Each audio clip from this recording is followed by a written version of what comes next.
And Shabbat Shalom, everybody, and welcome to the Virtual House Church. I am your host, Rob Skiba, and I'm excited once again to be joined by my friend and partner co-host, John Hall from Now You See TV. Hey, John, how you doing, man? Hello, hello. I almost hit the stop broadcast instead Uh-oh. of the camera. And they're in two totally different places on the screen. But it's Shabbat. Who cares? It's all laid back. Yeah, it's all good. Well, Yeah. tonight we're going to get into Bo. Yo, Go. whoa, my camera just went, wow. Sorry about that. I don't know what's Had going a on. flash of light in your office there, bud. Rob's over there going. In the video world, we used to call that going Chernobyl. Chernobyl. Oh no, he just went Chernobyl. Rob's glowing. Rob's glowing. I'm going Chernobyl over here. All right, hopefully that's all better now. Rob sees the light, somebody said in the chat room. I was coming down from the mountain like Moses, right? Hair's all white. Wow, I wouldn't mind that happening for real in the real life. All right, let's see here. Let me do a screen share and get right into this here. For those joining us for the first time, don't know what's going on, this is our weekly virtual house church. People who are brand new, I suggest you start here where it says coming out of Babylon as the link right here in the main menu, fourth link down. This just gives you a general overview of really who we are, what we're all about here, and what we're trying to do. So you can go through lots of videos and stuff to help get you started, and some books and stuff down toward the bottom there. Also on the main page, there's an app down on the bottom here. Let me just give it a second here to load. If you scroll down, all these blue dots everywhere they all represent home fellowships. So if you're looking for a place to fellowship with people live, I mean, it's great that we're doing this in the virtual world. We certainly welcome you and are glad that you're here. But if you actually want to rub shoulders with people and, spend time with people in person, then you can basically, wherever you live in the world, just kind of zoom in to your general area, and lots of blue dots to choose from. Just click on one randomly here, and I got Diane right here in Alabama. And so there's contact information, and this one says, I cannot be a house fellowship, but I'm interested in others who are in my area. So this person's actually looking for someplace, but a great place to get connected with people. So you can certainly take advantage of that resource right there. This week, if you go in the weekly Bible studies menu right there, we're doing Exodus week number 15, Bo. If you click on that one, it'll take you down to the show page, and here we have the portion from the Torah right here in the book of Exodus. We have the portions from the prophets, Jeremiah, Ezekiel, and Joel, and of course you see here the New Testament portions also. We're not going to go through these in depth this evening because we've done that already 2 years in a row. If you could go to you know what, I'm going to change. This is I'm using Firefox here, but that doesn't always like to play happy, so I'm going to open up Chrome, and we'll do it this way. All the plugins seem to work better. So, yeah, you can listen to the audio study that we did in 2013, or the audio that I turned into video from the 2014 broadcast right here. I took the broadcast the audio from 2014 and added images and stuff to go along with what's being said. And you can listen to those for some in-depth study. Also, I've got the study that was done by the Way Biblical Fellowship. JP and Charlie always got some good stuff to say. And this is we'll go ahead and play this. This is a fun ministry called Parsha in 60 Seconds. Parsha just means study. And they distill the whole portion down to a 60-second soundbite, usually with some pretty cool imagery and kind of a lighthearted way of doing it. So we'll go ahead and play this. This is what this week's portion is about. Shalom and welcome to Parsha in 60 seconds. Today's portion is from Exodus 10:1 through 13:16. It is called Bo, which means go or come. 7 out of 10 plagues have been performed, and Pharaoh keeps changing his mind about letting the Israelites go. God used the east wind and brought an onslaught of locusts on the land. Pharaoh begged for forgiveness. God used a west wind to lift the locusts into the Sea of Reeds. God hardened Pharaoh's heart, and he would not let the Israelites go. Then God brought darkness upon the land, but the Israelites enjoyed light. Pharaoh tried to negotiate terms in which the Israelites left their flocks behind. Moses rejected the terms. Pharaoh reacted in anger, yelling, "The moment you look upon my face, you shall die." Moses warned Pharaoh that God would kill every firstborn in Egypt. God instructed the Israelites to take the blood of the sacrificial lamb and mark the frames of their doorposts, so that when the angel of death came, he would pass over, and the house would be saved. That night, God struck down all the firstborn in Egypt. Pharaoh woke up that night to a loud cry, and he let the Israelites go. God instructed Moses to tell the Israelites to consecrate to God every firstborn man and beast, and Moses did so. And that is Bo in 60 seconds. Deal or no deal? BOGO. BOGO. I love those, man. They're great. They did the scoreboard. Yeah, God 7, Egypt 0. That's great. I went through 2014, the video you did for this week's Torah portion, and man, you really brought some really good points out before. And it was a call-in show, and I think it was the first guest you had went into the aspects of blood. But the way you started this Torah portion out with Paul in 1 Corinthians 10:11, where it says these things happen to them that serve as an example, and I thought that was really how you started it out. Just tells about the second Exodus and how big this one's going to be. And I mean, I really enjoyed this week's Torah portion, and I posted week 15 on the Virtual House Church page and on my Facebook page, and I hope you guys had a chance to watch it. So we're going to do an interactive tonight, so you can come on the show and talk to Rob. But I really like how you started it out. Yeah, cool. Thank you. Yeah, that scripture is actually, I always put that. I think it's on every page. It's usually right around the Chuck Missler video right here, which is actually, if you haven't seen this video, it's a pretty cool video. It's just showing the hidden messages in the Torah and the Torah codes and stuff like that. Really, really cool stuff. But yeah, usually it's right under the Chuck Missler video and right before the 3 questions that we have for every week is the scripture right here, 1 Corinthians 10:11. These things happened to them to serve as an example, and they were written down to instruct us on whom the ends of the ages have come. And I don't remember exactly what I covered back then in 2014, but this scripture has really stood out to me, really with regard to all of my studies of not just the Torah, but the Bible in general. But when we think about what was happening to the Israelites from Genesis through Deuteronomy, and that's what Paul's referring to. He says all these things we read about there happened to those guys to serve as examples for us upon whom the end of the ages have come. So that's what I've been saying all along. If you want to understand a blueprint for the last days, you don't need to go to Hal Lindsey or Tim LaHaye.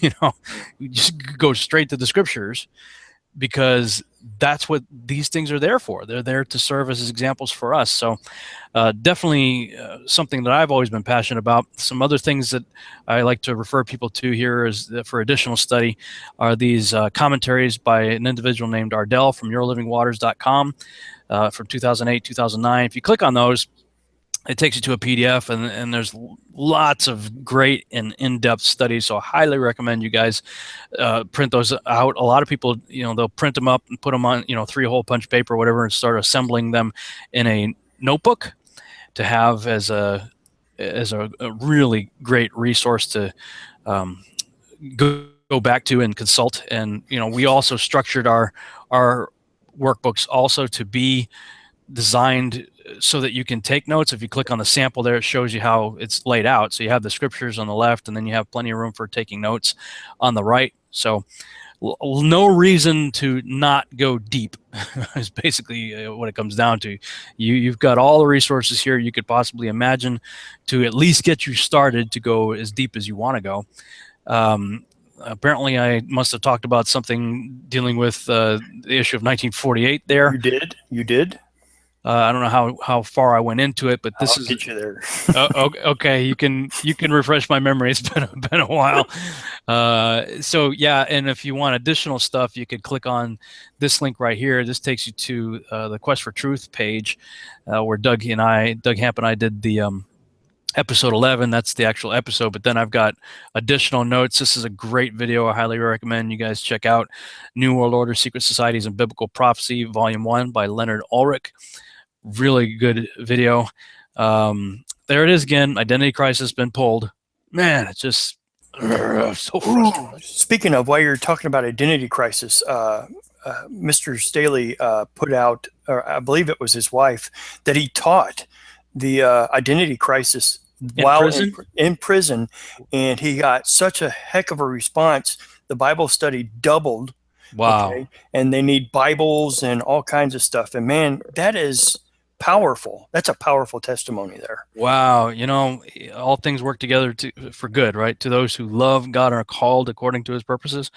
And we know Jim loves the Lord, and we know he's got a calling on his life. We know that, you know, he's made mistakes, and now he's paying the price for them, for the things that he did that were wrong. But wow, I mean, that's just awesome to hear how it's being leveraged. I wish that somebody would get a hold of whoever it is that's taking all these videos down and knock it off, because those videos could be reaching a whole lot more people through YouTube and through resources like I've put up here on Virtual House Church, as well as Quest for Truth. But another good book I recommend is by Todd D. Bennett, called it's in the Walking in the Light series. I think he's got like 12 or 13 or more books in the series. This one right here is volume 6, I believe, in the Walking in the Light series. It's called The Redeemed. Really good stuff. This is my breakdown of Jeremiah chapter 31. I also believe I did a thing on Ezekiel 37 here. So if you guys are interested in that, you can, of course, dealing with the Star of David that had nothing to do with David, you can check all this kind of stuff out right here. So those are the resources on the Quest for Truth page. Going back to the Virtual House Church page, this is like a little, kind of like a stage play. It was made into kind of a mini movie. I'm trying to remember how long it is. It's like just shy of an hour. It's like 49 minutes, 37 seconds. It's really good. You know, again, it's not like movie quality production. It's sort of like a stage play that was filmed, but still a really good, I think, message about Passover. Highly recommend this video here, Nailed to the Cross by 119 Ministries. And oh, this was interesting. This was, I think this has something to do. Actually, I don't remember. Did I cover this in that teaching? Fellowship, I didn't. Yes, actually, you spoke about it right at the beginning of the Torah portion about how the gestation and the feast days go together. You know what? I'm going to go ahead and play it here, just for those who didn't see it. It's only 5 minutes long, so it's been a while since I've looked at it, but I remember it being really quite interesting. Watch human gestation and the feasts of Jehovah. Here we go.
Wow, I forgot how cool that was. Wow, that is very cool. Yeah, man. That's just, well, I mean, it shouldn't surprise us, right? It's just awesome. It was perfect when you put it in because it was right at the beginning. And of course, this Exodus, they're getting through the last of the plagues and they're ready to do Passover. And you were talking about the importance of the feast and some of the questions that you've dealt with, over time. You went into Paul a lot. You talked about feast and holy days. Is it everlasting? Are we supposed to keep these? Is it a sin not to? And you addressed some of those issues on that video on week 15. And highly recommend you guys going back and checking those videos out and what Ardell says, man. It's mind-blowing. Of course, we say that about every Torah portion, but man, this was a heavy hitter. Yeah, a lot of rich revelation in Exodus. Right? Bogo! Bogo! Yeah. And of course, this is the table that shows the parallels of the plagues of Revelation with the plagues of Exodus. Definite correlation there. Here's a breakdown of the plagues and the gods and goddesses of Egypt. Each plague corresponding with a different Egyptian god right here, sort of in a snapshot breakdown right there. Continued piece right here from Chuck Missler that I started last week. I showed you guys last week, and this is from his website right there. You can click on that.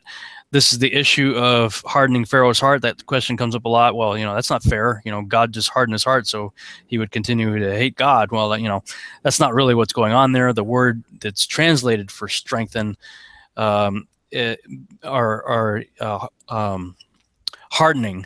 is actually strengthening. The word means strengthening. So in other words, you want to oppose me? Okay, I'm not going to let you get tired. That's basically what's going on there. It starts with the attitude of Pharaoh. Pharaoh had it in his heart to wage war with God, and God said, okay, if that's what you want, I'm not going to let you get tired. So he strengthened. That's a better word than hardened. When we hear that word hardened, it puts a certain image in our mind that's not correct according to the definition of the word. Don't know why I had this in here. I must have talked about something weird in probably 2013's broadcast, I'm guessing. and probably talked a little bit about Skull and Bones, because the Skull and Bones logo has the numbers 32200, and this is about the time that I realized Deuteronomy 322 is the antidote to the Skull and Bones 322, where it says, "You shall not fear them, for the Lord your God, he shall fight for you." So that's really all I've got. So we'll just jump right in. If you've got commentary, John, refresh my memory. It's been a while since I've looked at this video, since I did it, actually. Well, like you started out the 2014 video, and that's what I got to. I wanted to get 2013, but time didn't allow. You did start it out with Paul in 1 Corinthians 10, just like you have under Chuck Misler on the website. Though you gave witness to Paul. You gave two more scriptures behind it on the video. One from Solomon, the things that has been, that is, which shall be, that which is done, and that shall be done, and there is no new thing under the sun. And then you backed it up with Isaiah 46:10, where he says, declaring the end from the beginning. And you tied it back into the second Exodus. And, Yahweh works in patterns. And I thought you tied it all in really, really well.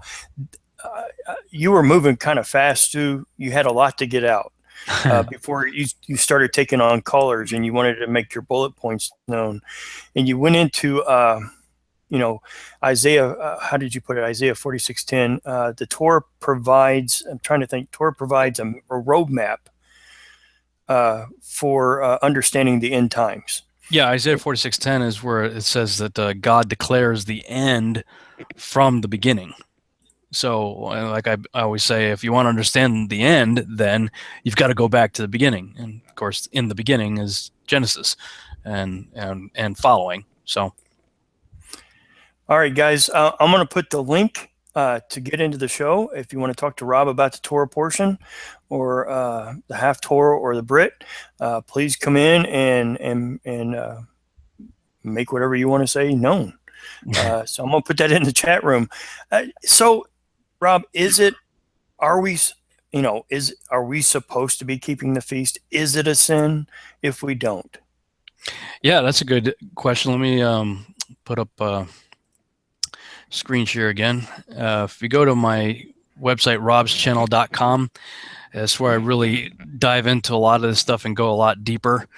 If you go in the main menu where it says Facebook Notes, scroll down to where it says Ephraim Awakening.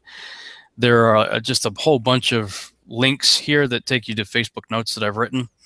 And that question, that specific one, let me see where I addressed that one, commandments, Sabbaths, and feasts. You have ones like keeping the commandments and feasts of God is probably a good one to look at. To keep the Sabbath or not to keep the Sabbath, that is the question. Church fathers and the closing words of Scripture. Did the early church fathers keep the feasts? So should Christians still keep the Sabbath and feasts? I think this is a pretty heavy hitter, this one here, if I remember right. Yeah. This one is, like I said right at the beginning here, this particular note is loaded with information for you to consider. First of all, figuring out who you are, according to Paul in Romans chapters, really 7 through 11, but specifically chapter 11. And then in this regard, see the following. So, who is the church? Pick a stick.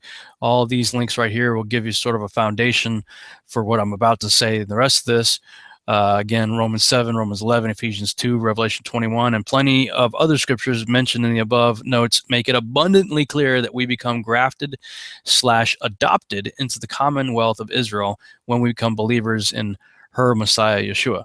And so then when you see throughout the Torah where it says that this shall be a sign forever and ever, in case you didn't get the forever part, and ever, you'll see things like that show up over and over and over again. This shall be an everlasting ordinance for you.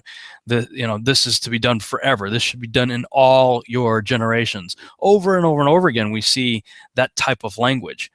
And so if that's the command, and we see in 1 John chapter 3 that sin is defined for us. We have all these ideas of what is sin. It's missing the mark. Well, what does that mean? What is the mark? What does that even mean? You know, we have this sort of nebulous, generic idea of sin, but the Bible defines sin for us. In John chapter 3, it says that sin is transgression of the law. So if the law says do this and we don't do that, even though it says it should be a perpetual generation, you know, this should be done in all your generations, it should be perpetual covenant. It's not going to end at the cross. It should be done forever. And you're grafted into Israel. Then, you know, it seems to me the conclusion is yes, we should still be doing these things. They are commandments for us. And if we decide, no, we don't want to obey the commandment, well, John tells you that transgression of the law is sin. So, you know, that's my take on it. No, we don't want to obey the commandment. Well, John tells you that transgression.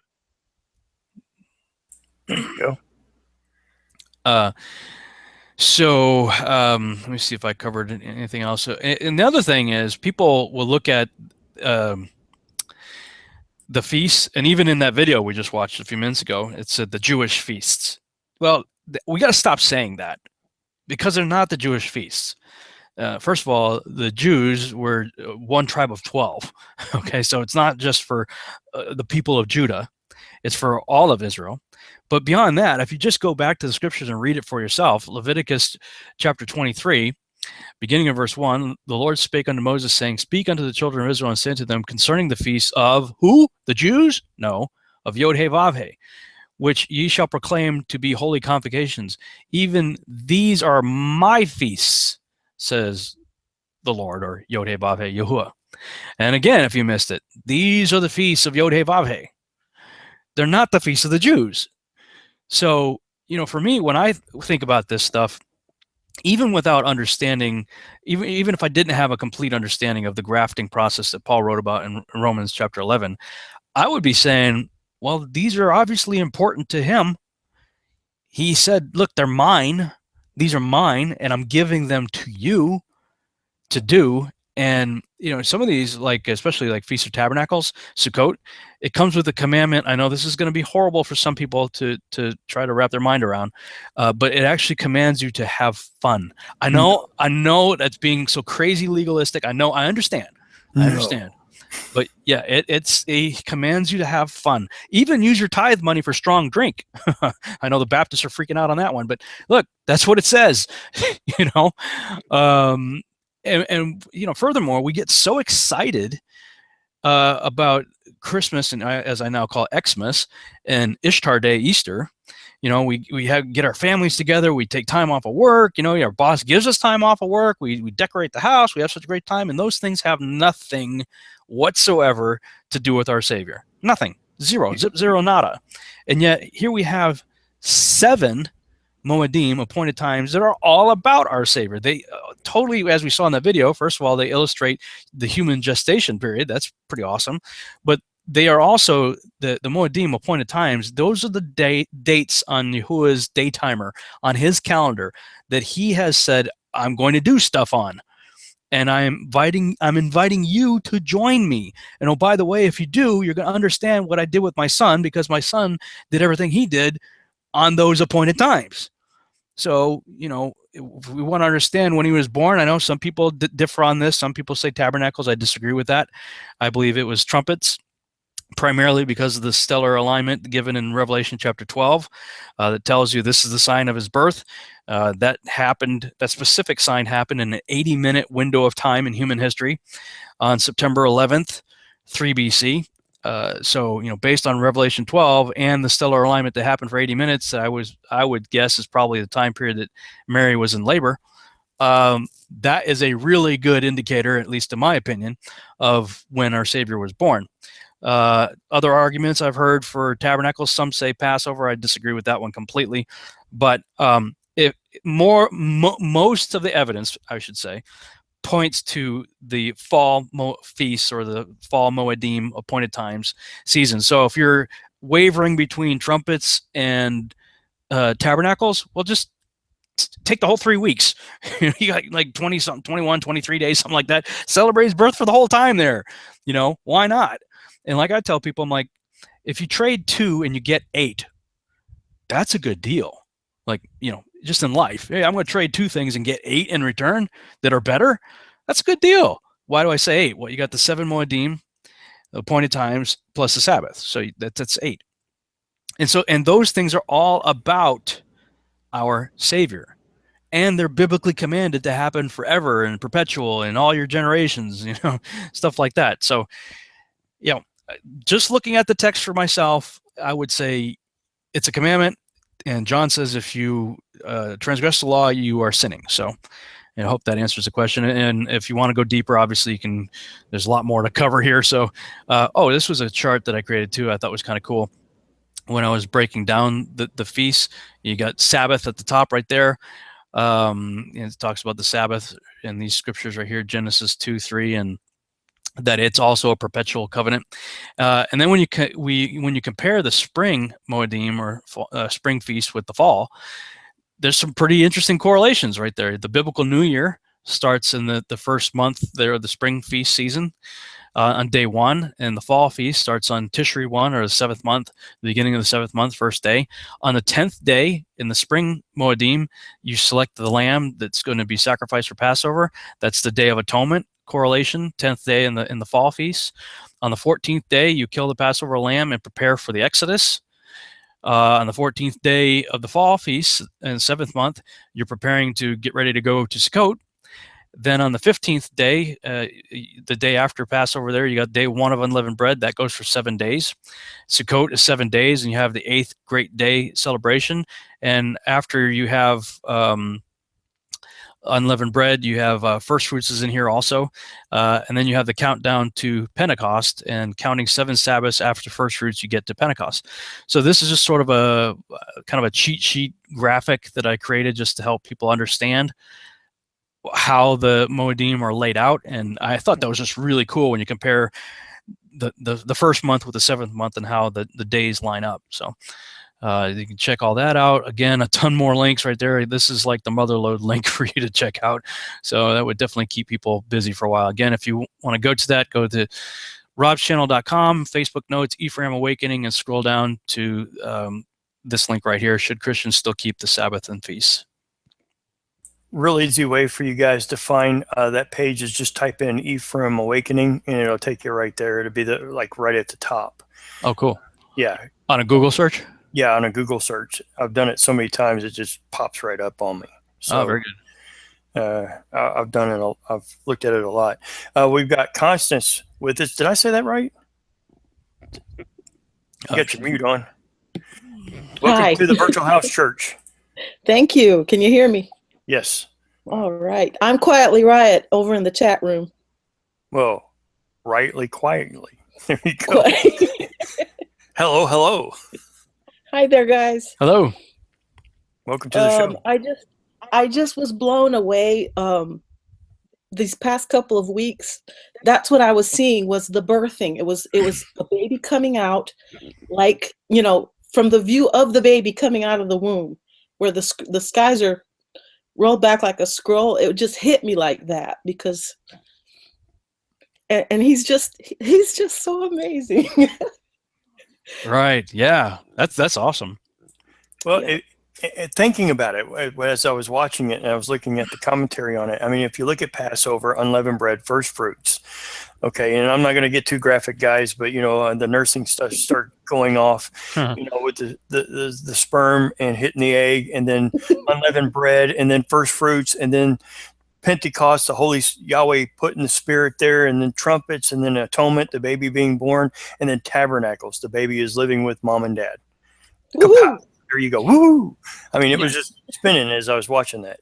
Yeah, and that's one of the other contentions I have against the tabernacle's birth, because one of the anecdotal things people say was, "See, he tabernacled among us." Well, he wouldn't have actually been able to tabernacle among you if he was born during the Feast of Tabernacles. If he was born on day 1 of Tabernacles, the Torah says that the mother, if she gives birth to a son, has to have a time where she's sequestered away for 7 days in her uncleanness. So she would have been bonding with her son alone, away from everybody, for 7 days. So they would have completely missed tabernacles. And then, of course, one of the other anecdotal thing is, well, the circumcision happens on the 8th day. So that's why they say he tabernacled among us, and then he was circumcised on the 8th great day. Well, I mean, it's an interesting anecdote, but he's missing. Not only is he missing it, he's also starting off as, supposed to be the sinless lamb, right? He's starting off as a sinner because he and his father are the command is for all the males to be in Jerusalem for Sukkot, but they're over there in Bethlehem. Not a good way to start. So, in my understanding of it, if he's born on trumpets, which is the day that kings are coronated, also, that's the same day that whenever Israel had a king, they would coronate the kings on the Feast of Trumpets. Everybody's blowing trumpets in the land, right? And all the feasts and everything that the instructions are given to Moses are to emulate something that's going on in heaven. So you've got all the angels in heaven blowing trumpets. You got the people on earth blowing trumpets on the day that kings are coronated. The King of Kings comes into this world, has his 7 days with his mother, during that season. And then on 8th day is circumcised. 2 days later is Day of Atonement. And then they have plenty of time to get to during all of this to get to Jerusalem, and then he would have literally been able to tabernacle among the people, for the entire Feast of Tabernacles. So, amazing stuff. It was great. I'm gonna get out of here and I'll go back to the chat room. All right, thank you. Thank you guys. Bye. Thank you. We've got Isaac that just joined us. Isaac, well, he just left. Oh, he was there and now he's gone. Now he's gone. Where'd he go? Yeah, maybe he'll come back. Where'd he go? I don't know. I think your analogy, I agree with that. I don't go with tabernacles, for his birth. Just watching that gestation and reading a lot of your writings and doing my own research, I kind of agree with you on that one. Looks like we've got Peter that just joined us. Are you there, Peter? Hello. Are you there? I see a dark face. There he is. I don't know. What? Hey. Whoop. Now you see me, now you don't. Oompa. Don't do that. I can't deal with the Oompa Loompas, man. Why not? I don't know what it is. When that movie came out, and I don't know how old I was when that came out, but they freaked me out, dude. Oompa Loompas, I can't handle Oompa Loompas, man. I can't. Those little orange dudes with no way. Can't do it. Patricia, if you're watching this, we know what to get him. No, man. That is. All dude, right. I'm 47 years old. They still freak me out, man. No. Okay.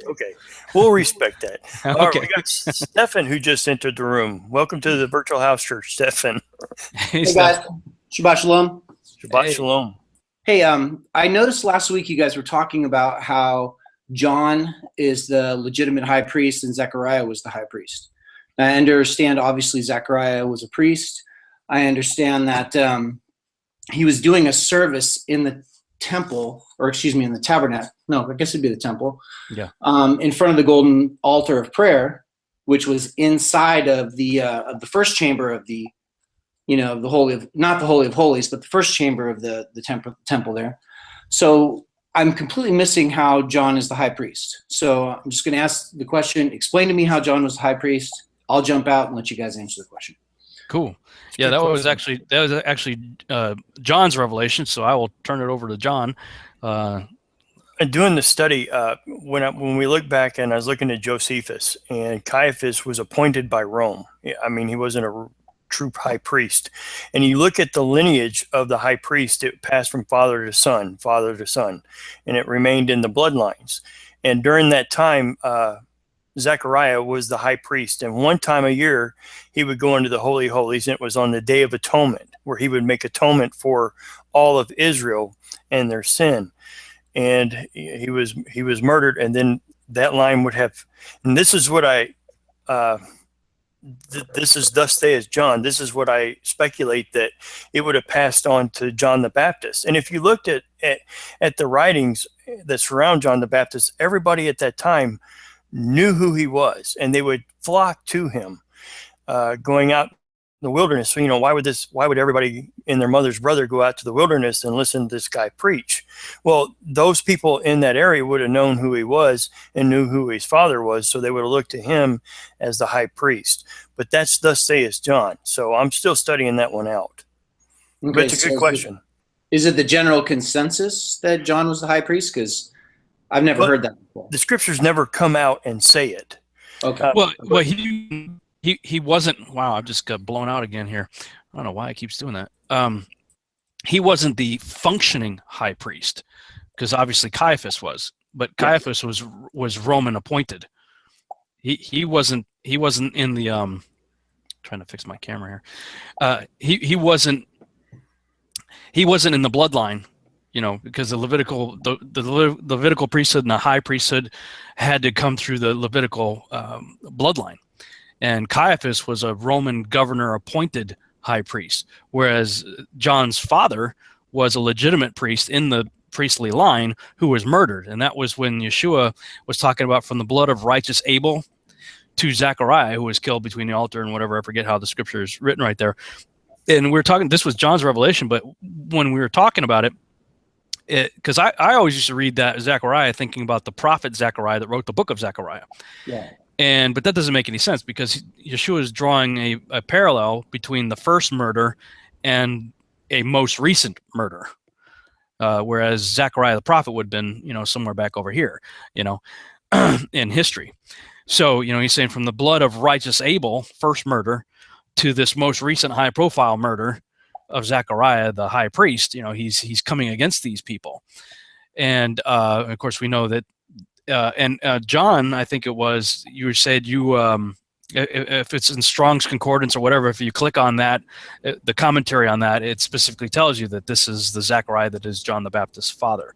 So if that's true, then what you have is a political coup taking place here, a religious political coup kind of thing going on, where you've got the murder of the legitimate priesthood being usurped, and I think it was Josephus that said it was in 18 AD that Caiaphas was appointed by the Romans.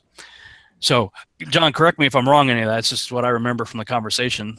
And there's other things that go along with John the Baptist. You notice he never touched strong drink, and that was part of the Levitical line that the Levitical priests at that time were not supposed to drink strong drink. And you can read that in Leviticus 10:8 and 9, where they're commanded not to drink, and he didn't. And there's just so many similarities, the things that he did. What struck me was that he was pointing his finger at Herod. He was making judgments like a Levitical priest, and they were so hard on him at that time. But through the Levitical line, the bloodline, not only was his father a high priest, but his mother was also a descendant of Aaron. So, I mean, it just triangles on John the Baptist and why Yeshua held him in such high regard. Not only was he, making a way for the Messiah to come, but Yeshua held him in such high regard and I can just see him as the appointed Levitical priest. And if you think about it logically, did Yahweh see Caiaphas as the legitimate high priest?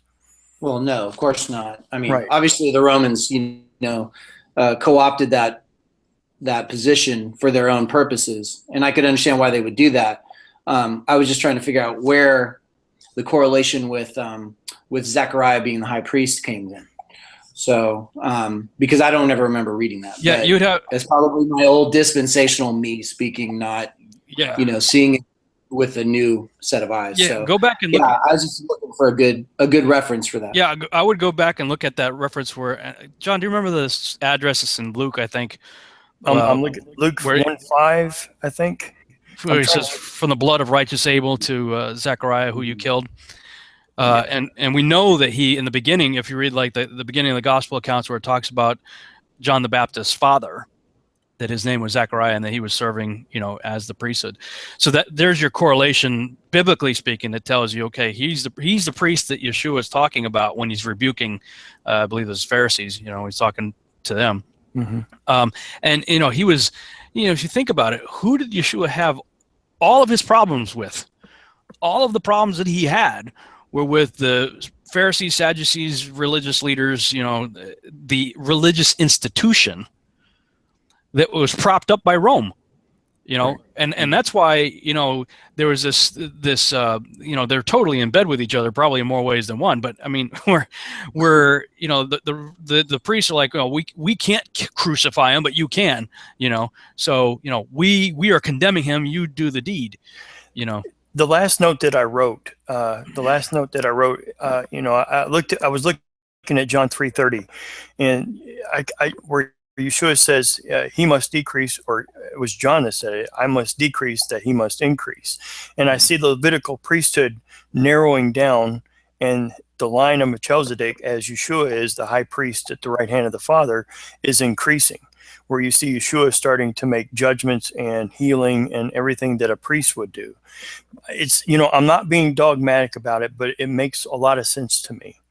Well, no, it was really cool. And I remember somebody was talking about this week, it was either maybe JP or Charlie, were talking about how they use the baptism of Christ to pass along the priesthood from one high priest, John, to the Melchizedek high priest, Yeshua. So, I mean, that makes kind of a cool, it makes sense. But, you know, I just was hoping there was a really easy verse that I completely missed my whole life that was like, oh, yeah, that's it. Yeah. So, for me, the easy verse is that, you know, where Yeshua talks about the murder of Zechariah, the high priest, and we know that John's the immediate heir. You know, he's the son of. But yeah, without that understanding, you know, when John first brought that up in our home fellowship, I was like, wow, dude, because all of a sudden, all kinds of stuff about the New Testament made a whole lot more sense to me. Because otherwise, John's just this kind of crazy wild card. I mean, he's just, you know, dudes eating bugs and wearing, you know, skins out there. And why would anybody care what he has to say? Number one, why would he have such a huge following of people, and people be flocking from all over the country to go get baptized by this bug-eating, you know, animal skin wearing freak? You know what I mean? I mean, it doesn't really make any sense at all. And that's the way it's always just kind of depicted. I mean, we watch all these movies, and there's John the Baptist, you know, this kind of frizzy haired, you know, matty haired weirdo eating bugs out there in animal skins, and people getting baptized by him. Like, all of that all of a sudden started to make sense to me when I'm thinking, wow, he's actually the legitimate priesthood. And the people, you know, they're not blind. They know what's going on. They see what the Romans are doing, and they understand that what's going on in the temple is a big, you know, Roman appointed counterfeit. And so all of a sudden, all of his entire life story fell into place for me anyway. It started making a whole lot more sense with this understanding.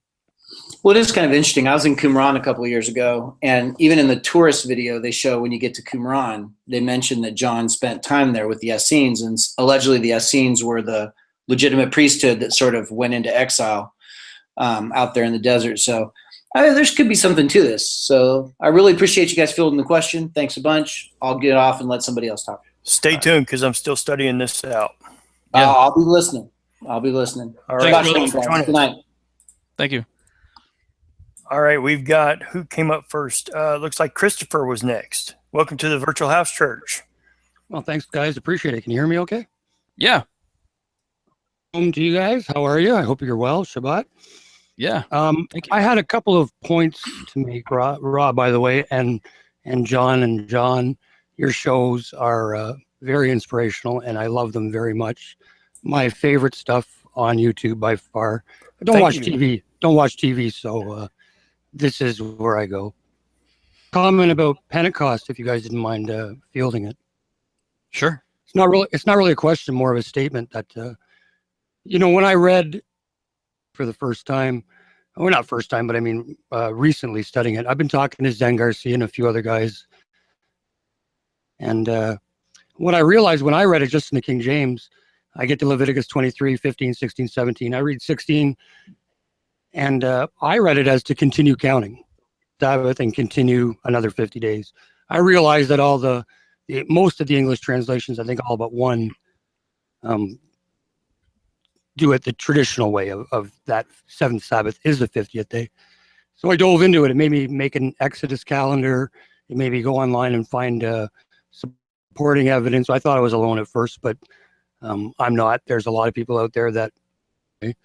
So I looked at the Hebrew words behind it. I looked at the math behind 7 Sabbaths. I looked at the agriculture of wheat, and I looked at the fulfillments mentioned in Exodus. or sorry, the beginnings of the fulfillment mentioned in Exodus, the original events. And I'm more convinced that we're celebrating it on the wrong day. And since it's a Torah observant class that I'm attending with you guys right now, I think it's an important thing to get the date right. But you let me go through it really quickly, if you don't mind, and give you my reasoning. Yeah, sure. Go ahead. Let me just say, Okay. before you do that, there's a lot of these types of discussions going on where people are still trying to figure out, are we even doing the Sabbath on the right day? Yep. And I think there's going to be a fair amount of this kind of going on. We've been in, if we look at the exile of the Northern Kingdom, it was 390 years initially, but Leviticus 26 says if you don't learn your lesson when I chastise you, you get 7 times the judgment. So 7 times 390, you get 2,700 plus years that the Northern Kingdom was completely out of the loop on this stuff in exile. And in 2009 was the end of that time period. People started waking up all over the world, and those are the blue dots I showed at the beginning of the broadcast. And now we're all coming at this after 27 plus 100 years of not understanding this stuff. So to think that we're going to have it all figured out right away, I think, I think there has to be a little bit of grace in this, and realizing, hey, don't get so dogmatic. You could be wrong. And so I'm open to hearing what you're saying. I'm still of the mindset that after, as I read it, I see it 7 Sabbaths, 49 days, and then on the morrow after the Sabbath, the 50th day, being the deal. That's what I currently observe and understand. But if you've got a different understanding, it says, if you don't hear a matter, it's folly to you, right? So he that answers without hearing. So go ahead. I appreciate it. Thank you. Well, first, when you get to Leviticus 23:16, you see the first 3 words are in Hebrew. They're admin and matroth. When you look at those, the word min is usually used. It can mean from. It can mean from when combined with other words. But the Hebrew word ad is a preposition. It's an adverb. It's a conjunction. And it has many uses. It has to do with time, space, degree. But notice all the things that are going on in Leviticus 16. It has to do with the moral after the 7th Sabbath shall you number 50 days. So that's the KJV. I like the KJV. I don't know. I'm stuck on it. There's a lot of research material for it and whatnot. So I don't mind studying by it. But the first word ad is translated as even unto. And that's the problem with this. They kind of forgot the min part. If you put min in, it doesn't have to deal with space, which it has to deal with time, which is what we're talking about. It's time. So I think there's an error with that. It should be, it has to deal with time, and unfortunately, this deals with space, the way that it's translated in the English. But that's a very minor point. I found Farrer Fenton's work. I don't know if you know who he is, but Sanskrit, Greek, Hebrew, Latin. Anyway, he translated it a little differently. Obviously, it's an English translation, and it was one of the only few that I was able to find. But you shall also count for yourselves from the day after the Sabbath that you bring the wave sheath, 7 Sabbaths. They must be complete. Then after the 7th Sabbath, you shall count 50 days when you shall present a new offering to the ever-living. You shall bring from your dwellings 2 wave cakes of 2 tenths of fine wheat flour. They shall be fermented, baked in an oven for the ever-living. That's how Fenton did it. And so that, like, again, I was working on an Exodus calendar. I wanted to figure this out and to see where the events fell, because we kind of know what's going on in Acts 1 and 2. We know the fulfillment of Exodus, of Pentecost. So where can we find those events in Exodus? Can we find them in Exodus 19, or do we find them somewhere else? So that was one of my contentions, and we'll get to that in a minute. But if I'm correct, this is going to put Pentecost at the end of the 4th month, right at the no moon, and at kind of thing, and it's right in the middle of the growing season, dead smack in the middle of the growing season. Like I said, I looked at the Hebrew words. pretty sure that they didn't even they didn't translate it correctly in that one case. But we'll go on to the math. Traditional seventh-day Sabbath keeping. How many days is there between 7 Sabbaths? There's not 49. I know it's not 7 times 7. It's plus 1. So you're actually going to have 43 days between those 7 Sabbaths. Not 50, not 49. Lunar calendar keeper, you're going to have 3 extra days, so you're going to get to 46. And add 1 is 47. You can't get to 50. You just can't get there. And that's just straight math. And then we're going to look at the agriculture. Yeah, I'm look not at the following agriculture you on that, because if we figure a seventh-day Sabbath, then it would be 7 times 7. That would be 49 days. Well, if I'm reading it correctly, the commandment was Sabbath to the 7th. You're looking at verse 15 and 16, right? Of Leviticus 23. Yeah, correct. Let me put it up on the screen here. Yeah, I've got a presentation here, but I don't know. Okay, 15. And you shall count unto you from the morrow after the Sabbath, from the day that you brought the sheaf of the wave offering, 7 Sabbaths shall be complete. So 7 Sabbaths shall be complete. 7 times 7, seventh-day Sabbath. Now, I understand Zen is on the lunar Sabbath. It doesn't matter to me, Rob, about that. To be honest, I worked it out both ways. So. Oh, okay. Well, I'm still seeing 49 here. 7 Sabbaths, seventh-day Sabbath. On 0 Sabbath. We're starting on 1 Sabbath. Starting from the Sabbath. Well, you'd start if like today. Let's say it was Sabbath, today. Whatever 6th day in your case count, or sorry, 7th day. Well, the first day, by my understanding, would be beginning tomorrow evening at sunset, which would be the evening of Saturday. With this understanding, and so then I would count 7 Sabbaths from that one, which would be 49, and then the following day that you had the day is 50. Well, it would be the first Sabbath after the first fruits would be the first Sabbath in the count. Do we agree? Yes. From that point on, there's only 40. Well, more days. It's funny because first fruits is one of those questionable things that people like to argue about. Also, is when is first fruits? But okay, anyway, go ahead. But anyway, I just wanted to get to the point that I don't believe you can get there mathematically. But again, that is another small point for me. I wanted to talk more about the fulfillment. Of course, first I'm going to just out the agriculture. See, the commandment is for a new meat offering, a new offering. Even under the morrow after the 7th Sabbath shall you number 50 days, and ye shall offer a new meat offering unto the Lord. So looking into the harvests and looking into how wheat grows, it's a little different all over the world, but there's going to be an old wheat, which is sown in the end of the fall and in the winter. That's when it comes up in the spring. But that's the old wheat, and the 20 days to grow, and it comes up in the middle of summer.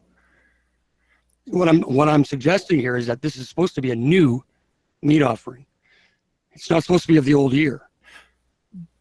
One of the questions I have for you, Chris, is what Yahweh said. The fulfillment is what nails it. But go ahead, sorry, John. Is it the agriculture that you're stating that are signs and seasons for the Moed, or is it the sun, moon, and stars?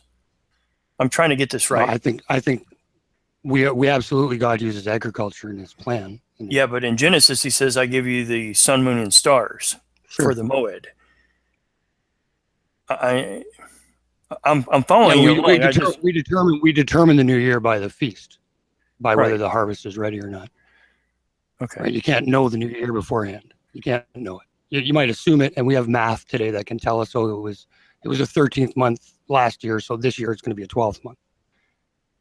Year. Well, I will say every 3 years they would have a 13th month, right, to mathematically balance it, right? Almost.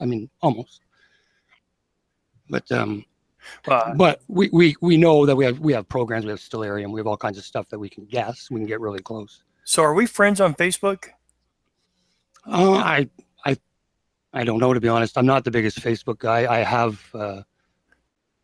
because I'm a flat Earth guy, but I'm more a Bible guy. And Hey, hello, my name is John Hall. I'm a flat Earth guy. I wrote some songs.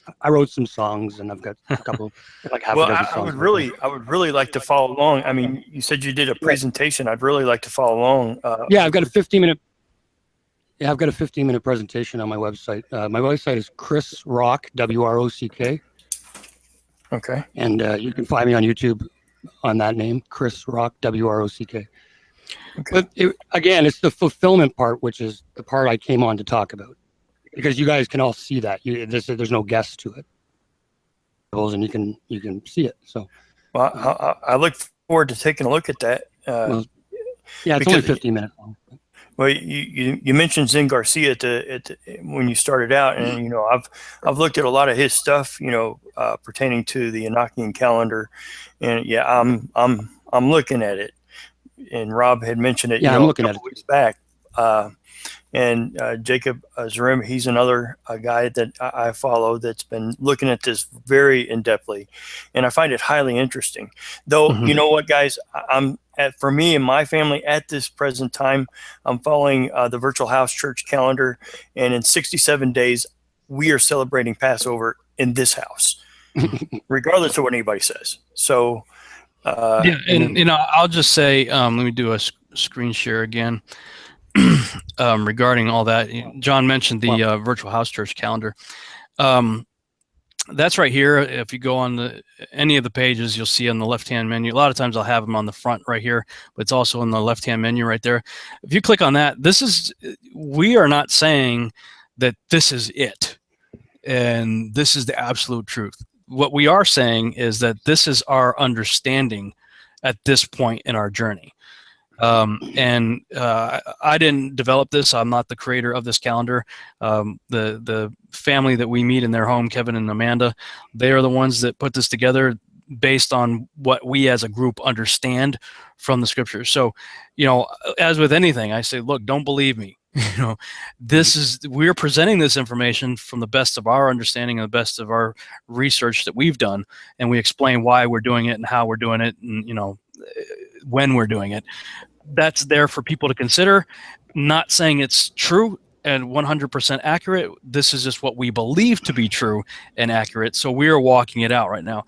And at this point in time, so far, we as a group have peace about it. But we are open to correction. We used to be conjunction. We were hardcore conjunction until a guy sat in our room for 3 hours and gave an extremely compelling biblical case for the crescent over the conjunction. So, you know, when you did the yeah buts, didn't you? Oh, I was a yeah but guy for 3 hours with him, man. I was yeah button the whole time. Herb Solinsky was his name.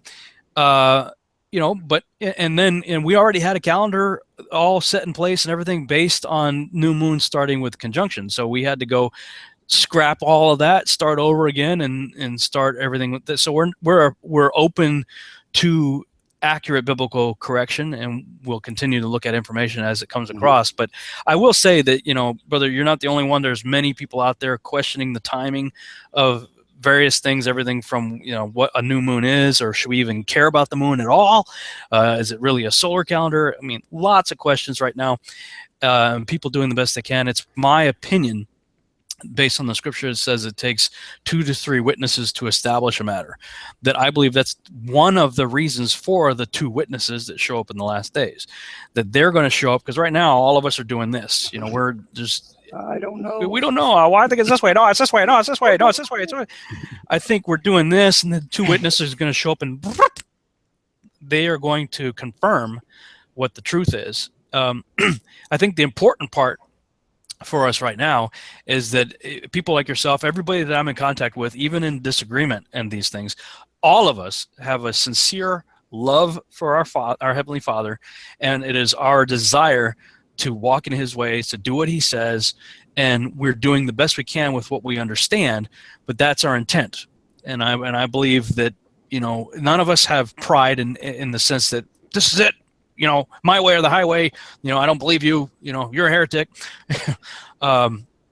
I think that the Father honors that. I think the Father looks at us as young babes trying to figure this stuff out, and we're doing the best that we can to understand our Father. And so, I actually applaud your work on it. I haven't seen it. I'm hearing your case.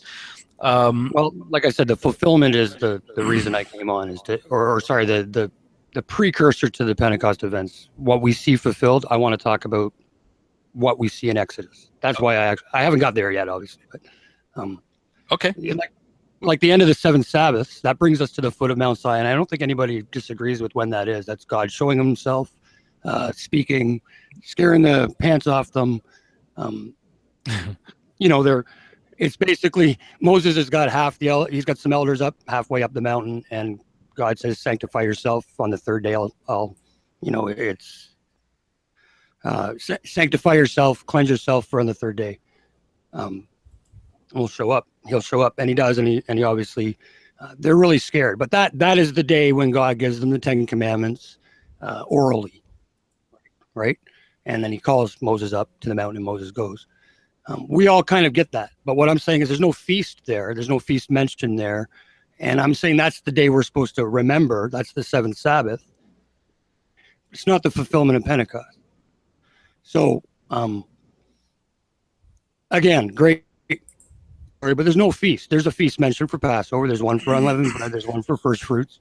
There's not one for this event. So, mentioned. I mean, there's not one foretold, like Moses says or Aaron says.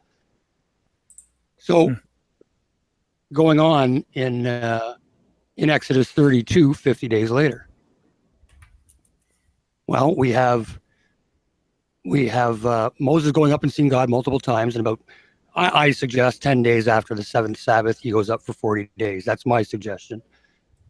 Day part, but the 40 days, we know he's up for 40 days. And after being up on the mountain for 40 days, he comes down. He's commanded to go down by God. He goes down to find them in idolatry, the people in idolatry. And Aaron, right there and then, declares there is a feast to Yahweh. And when Aaron saw it, he built an altar before it and said, I make a proclamation, tomorrow is a feast unto the Lord. And the word Lord there is Yahweh. So whether the people thought he was talking about the golden calf, whatever, maybe we got that wrong over the years, but he's not. He's talking about the feast, another feast here, the fourth such mentioned feast since they left. So what happens on that day? Moses has been up there 40 days, comes down, finds them in idolatry, takes the calf, breaks it up, makes them drink it. And he says, who's with me? Come on my side. Levites go on his side. 3,000 men die that day. Take out your swords and slash. 3,000, very important number. You guys know that number from Acts 2. So what has happened? 40 days has happened. God's with Moses for 40 days. Comes down, finds them in idolatry. 3,000 men die because of it.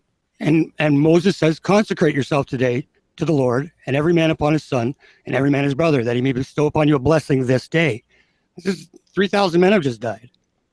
Pass on the morrow, that's Pentecost in my view, that Moses said unto the people, you have sinned a great sin, and now I will go up unto the Lord, peradventure I shall make atonement for your sin. 32 to mark it all off. We got Moses on the mount with Yahweh for 40 days. A feast is declared by both Aaron and Moses. 3,000 men die as a result of idolatry. And Moses goes up to Yahweh to make atonement for Israel. And the sins, as we read on the sin, God says, I'll blot them out of the book. I'll blot the sinners out of the book, he says in Exodus 32:30. Sorry, no, not 32:30, but anyway, when we turn to Acts 1 and 2, we see the fulfillment of Pentecost, as what I'm saying. As in Acts 1, Christ rises. He's been here 40 days. And he rises to make atonement for us. That's recorded in Acts 1, which is at the very cusp of Pentecost. I know tradition says it wasn't. It was 10 days before, but that's complete tradition. What I'm saying is this was the cusp of Pentecost. And he rose. And when the day had fully come, as the scripture clearly says, The disciples received the Holy Spirit's miracle of cloven tongues of fire, and 3,000 men are saved that day. And of course, these events are what's originally seen in Exodus 32.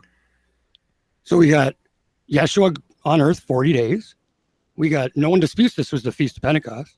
We got 3,000 men that are saved by the one true God. We got Yeshua going up to Yahweh to make atonement for us. And of course, by that act, sinners are written in the book of life, if you believe. So this is a direct, you know what I mean? It's a direct, this is Exodus 32. That's what we're seeing in Pentecost in Acts 1 and 2. How long have you been studying this out, Christopher? Oh, well, I've been a studier for a dozen years, but I've been at this. I've been 3 people have sent me your link already. 3 or 4 months, probably. 3 people have sent me your link already on Messenger. I'm going to take a look at this. Well, like I said, it's cut and dry for me because, we know what we should be able to spot the original events if we can spot the fulfillment. Okay. And this is cut and dry. I don't see how it isn't cut and dry. But maybe you guys can tell me how it is. That's all. That's what I'm getting at. Well, it's the first I've ever heard of it, so I'd obviously have to chew on it. I get that. Yeah, I get that. But I certainly appreciate the work you've put into it, and I can appreciate the thought process also. So yeah, it's worth checking out and looking into. Thank you. The on my channel, it's like probably my third last video or something. It's called Shavuot, and Feast of Weeks in the title. Determine the true date. It's only 15 minutes long. It goes over what I've just said, but in a much more structured way with some visual. So it's only 15 minutes. So. Well, I appreciate you coming on. That's Chris Rock's Fulfillment Pentecost, and I'm going to check that out. Yep. And you're more than welcome. You're more than welcome to come on the Virtual House Church next time, bro. Thanks. I appreciate it. Thanks for having me on, guys. And again, you guys are amazing. And I know so many people in the chat agree that we're thankful to God to have the leadership and the direction that you guys are going in. And thank you. I praise Yahweh every single day. Have a good night, man. Okay, guys. Thanks Amen. for showing. Well, you know what? I tell you what, Rob. Here's the thing. I got 2 questions for you. 2. And my mind, 2.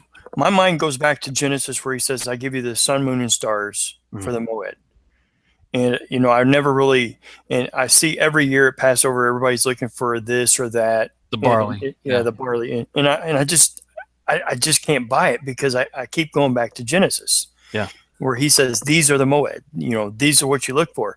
And Jacob in the chat room said something very interesting, that the angels are keeping the calendar. Well, yeah, that would make sense to me. When you look through the various things that were given to Moses, it's a type and shadow. It's like a microcosm of the macro. We see that over and over and over again. Now, to go back to your earlier point, I know like Michael Rood and some other people, they actually have people in Israel and they're looking for the sighting of the moon and they're looking for the barley and for this, that, and the other thing. I think on the one hand, I hear what you're saying, that in Genesis it says, look, the sun and moon and the stars are there for signs and for seasons. So they're the clock up there. But really based on what's going on up there is what you're going to see what's happening right here. In other words, my understanding, of calculating the first month, and again, I am no expert in this and not claiming to be, is that you look for the first new moon following the spring equinox. So you've got the sun establishing the spring equinox, and then the first new moon that happens after that is you're in the springtime. Anything before that, you're not in the springtime. So you're still in winter, working your way into spring and then summer. So my feeling on that is that based on the stellar clock that we have been given, that sets the stage for what should be producing on the agricultural side of things. So, but look, I don't claim to be an expert on it. I definitely appreciate Christopher's insights. It's something I would have to look deeper. Unfortunately, I don't have the time to look into it deeper right now. Well, So, I know you will, so I appreciate you looking into that. And others out there obviously have heard what has been said and can look into it also. And, I welcome further dialogue on it. And that's what I love about the house church setting, is that, in the traditional church model setting, you got one guy talking at the front, and nobody really is given the opportunity to question what he's saying or to add more input, typically, into the discussion. So, that's what this forum is for, is to bring on people who have comments and questions, and, let's talk it out. Let's come and reason together. Well, I agree with you, and this goes with part 2, and I'm going to let Diane talk. She's waited a long time. This goes with part 2. In the 2014 Torah portion in your discussion, you said, around Passover is the new year, and I agree with you. It ushers in the new year. I'm not talking about Babylon's January 1st. I'm talking about Passover, April. Second question is the Virtual House Church Fellowship that you guys do, are you going to be coming out with a 2017 calendar? Are you... And when can we expect that, possibly? Well, that's a good question, because you only go to 2017 Passover, and then it ends. Yeah, let me look at that real quick here. I'll do a screen share again for everybody. This one, 2016, it does go into 2017 into April, so it takes us, and that's where they stop, right? So it takes us into the beginning of the new year. So if they're going to make a new one, it'll probably, traditionally, the way it's been working, they usually have it done by February, the end of February-ish, I want to say, February, early March. They usually have it done enough in advance, to give the lead time to go into the next year. So, these things have been much appreciated and valued, and so Kevin, pray for him. He's not doing well. I guess he got a flu or a bug of some sort, not feeling well this weekend.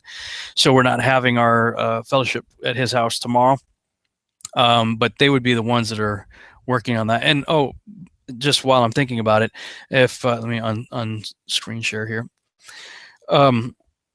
While I'm on the subject of praying, please keep my sister in your prayers.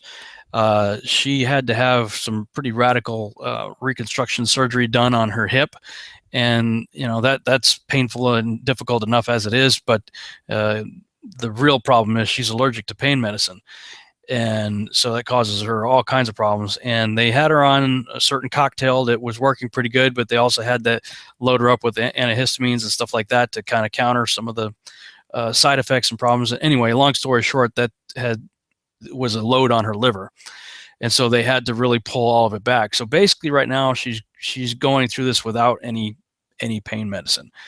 And as you can imagine, they had to cut her pelvis and rearrange stuff and put everything back and put screws and all kinds of stuff in there. So if you guys would, please keep my sister in your prayers. First of all, for no further complications, for a quick healing, but that she can just get some rest, and that she can, not be in pain. And, this is obviously a difficult time for her. I hate to hear that, Rob. Yeah, we'll be lifting her up in prayer every morning. Yeah, her name is Chrissy Kinman. Chrissy Kinman. I just knew Chrissy. Okay, everyone, lift her up in your prayers. Diane has been waiting a long time, and welcome back, Diane. Thank you for being so patient with us yappers over here. Well, Shabbat Shalom. I was into it. I was Chris Rock. I'm definitely gonna check his presentation out, because that was really heavy. I can't pretend that I followed all of it, but so I'm really gonna have to check him out. It was like, I always come behind these really heavy, well thought out, well researched people. I mean, I feel like Mariah Carey has just sang, the greatest love of all, drop the mic and left the stage, and now here comes Diana. She's gonna burp the alphabet. I always feel like I'm following. It's gonna burp the alphabet. I always feel like that. Secondly, Rob, I'm so disappointed with you to learn that you have such disdain for vertically challenged orange people. All you Oompa Loompas, send your hate mail to, send your letters of protest to Rob Skiba. God forbid these little people get too many carrots. Maybe they need the beta carotene, Rob. Well, man, I'm okay with Ewoks, but don't let me see Oompa Loompas, man. Can't deal with them. Can't deal with them. Okay, I'm kidding. I guess.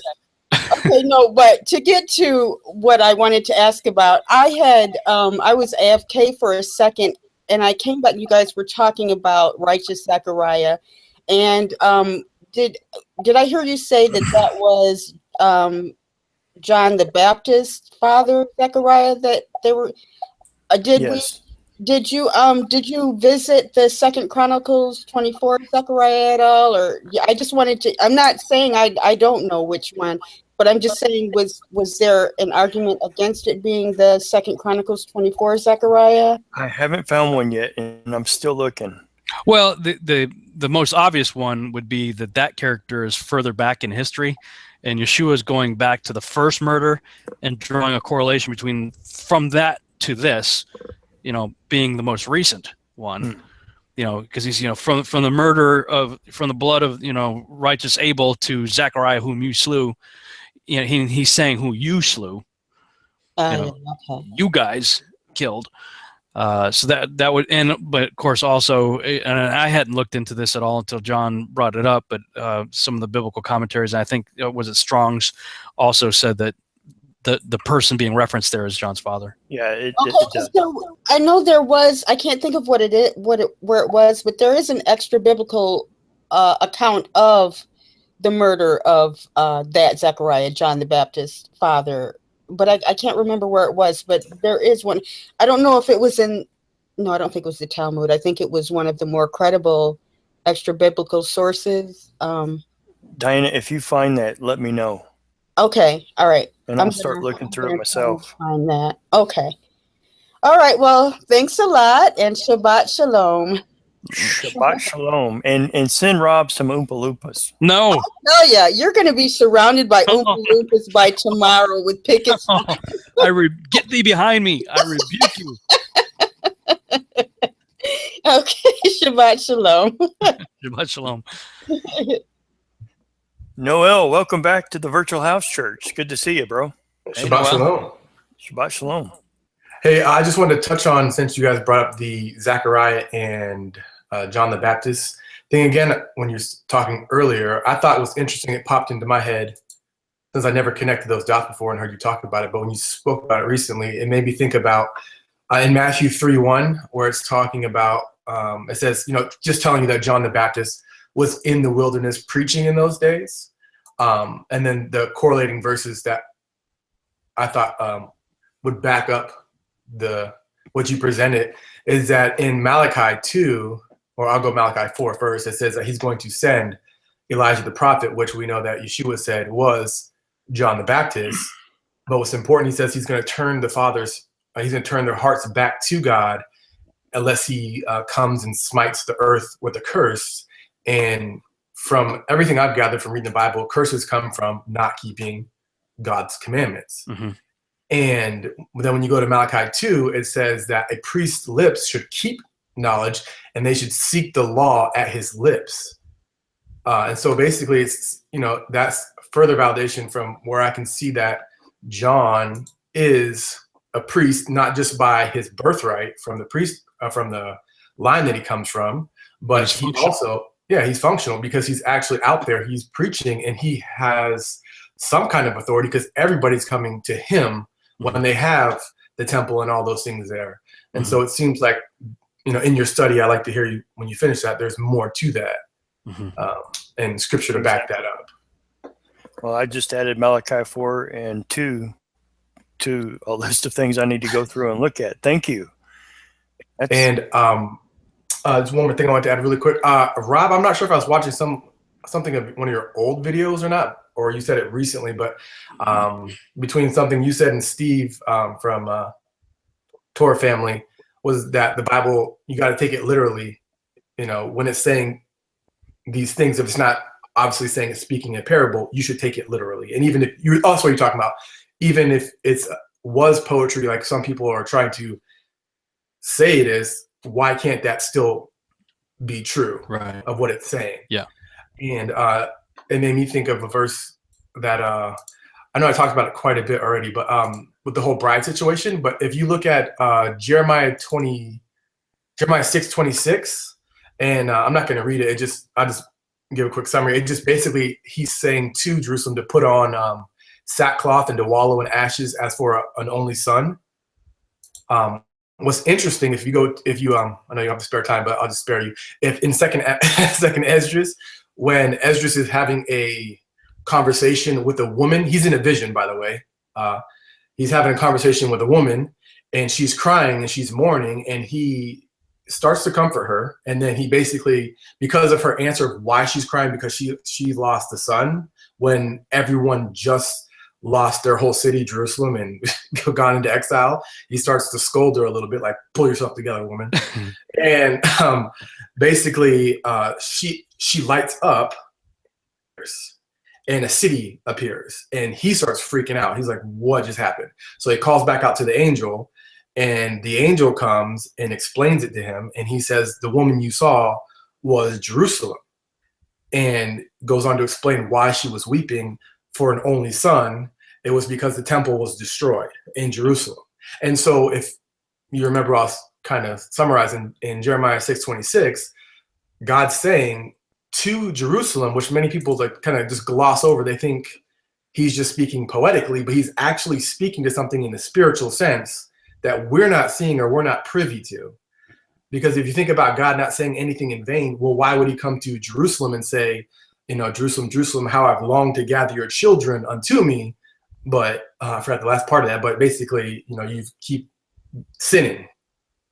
And so he's speaking to an actual city. Why is God wasting his breath calling the city by name and subscribing something to, or ascribing something to a city and speaking it to it in that literal sense? And so it made me think of, you can't just go in there and say, oh, this is poetic because I can't understand it, or in that sense. Yeah, that whole it's all poetic thing is going to get a lot of people in trouble, in my opinion. Yeah.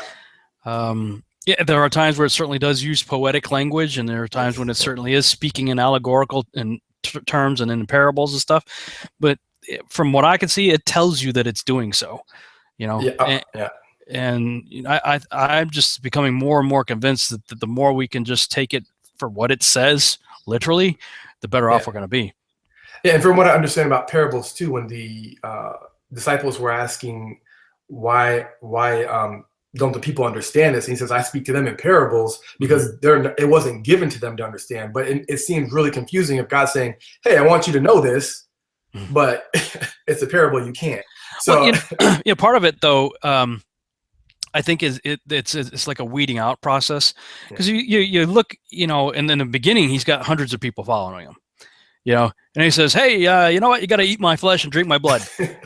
Everybody just bails, right? We're like, pooh, they're jumping out the windows. This dude's crazy. What? And even the disciples are like, Lord, this is a hard saying, and he doesn't explain it to them, and so, basically he went from hundreds down to 12. And he said, okay, I can work with these guys. But in time, he explains what he said. If everybody else would have stuck around for the Passover meal, he's got the 12 that stayed. And he says, you know what, guys, this is my body, my flesh. This is my blood. And I had to believe that a lot of these guys are going, whew, okay, man, okay. It's because, it wasn't for everybody, but it was for those who were diligently seeking, and sitting at his feet, willing, even in the hard sayings, to stick around, so. And that's my thought even in today. Unfortunately, we have to weed through translation issues also. I'm amazed that we get as much as we do, and I'm thankful for that we do have it preserved for us in English. But for me, the more I am not a Hebrew or Greek scholar. I readily admit it, but I can look up what words mean. I mean, I have the ability to read and look up and use the tools that are available to us. And the more that I do that, the more I'm realizing, man, there's so much deeper meaning, so much deeper understanding. And, you know, I've argued with King James only people most of my life. And I'll always take them to the end of the Gospel of John and say, okay, what's going on here? Peter, do you love me more than these? You know, yes, Lord, you know I love you 3 times, right? Makes no sense at all in English. You know, it's like, okay, it's very, I mean, if it makes any sense, it's very mild surface level. You know, oh, he's just trying to drive the point home or whatever.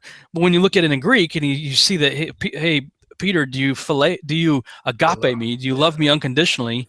And he says, you know, Lord, I phileo you. I love you as a friend. Twice that goes on. And the third time, Yeshua says, okay, Peter, do you phileo me?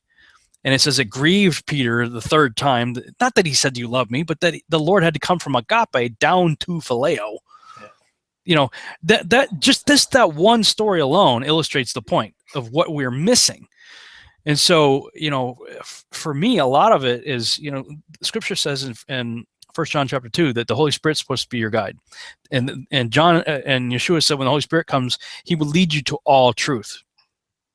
And so for me, I'm trying to get more and more, like it says, come to me like little children, not as Bible scholars, not as seminary graduates, come to me as little children. And so when I just go with this and read it with a simplistic attitude, you know, well, this is what it says. Father, if it means something other than what it just looks like it says, then will you reveal that to me? You know, otherwise, I'm just going to say that's what it says. Okay, I'm going to believe it. Yeah. You know, I find childlike faith really is what will take you to the next guidance from the Ruach. But you know, childlike faith, willing to accept it, is really what will propel you in understanding things. I find when I'm looking into matters. So, sure. Thank you for your input, and John, I look forward to hearing what you conclude with later on in your studies. I think you got a real gem there, something to be found there. And Shabbat Shalom, guys. I'm still working on it. Shabbat Shalom. It's always good to have you, Noel. Yeah, thank you. Awesome. Shalom. So it's 9:36 my time. Yeah. And there's a few questions. So you want to do the reading and then maybe take 2 or 3? Yeah, let's just take a couple of questions and then I'll go into the reading, and if we have any time afterwards, we'll keep going. Okay, somebody asked right at the beginning about Exodus 10:21 and the darkness so thick it could be felt. Have you got any thoughts on that? And does it, you know, you spoke on it in the Torah portion on 10:23, where you took on the verse, they did not see one another, and you correlated it with Yeshua. And nobody rose from this place for 3 days, not at all. And the children of Israel had light in their dwellings. Yeah, I don't remember exactly what I talked about at that time, but the first thought that popped into my head is that the darkness was a thing. A thing? Yeah, it is a thing. It's not just the absence of light. And I can't remember why I had that thought or what it was that prompted me to go down that path. It's just something that just came to my memory just now, is that, oh, wait a minute, there was something there, and I apologize, I don't remember what it was. But I don't know if people have ever been in that situation where they're in a darkness that like it can almost be felt. And it's so dark that you can't even see your hand in front of your face. That's kind of a freaky thing. I've been in situations where it was actually and I think I might have shown this in that video. I don't remember if I did or not, but there's this thing called the Passover Experience that's nearby here.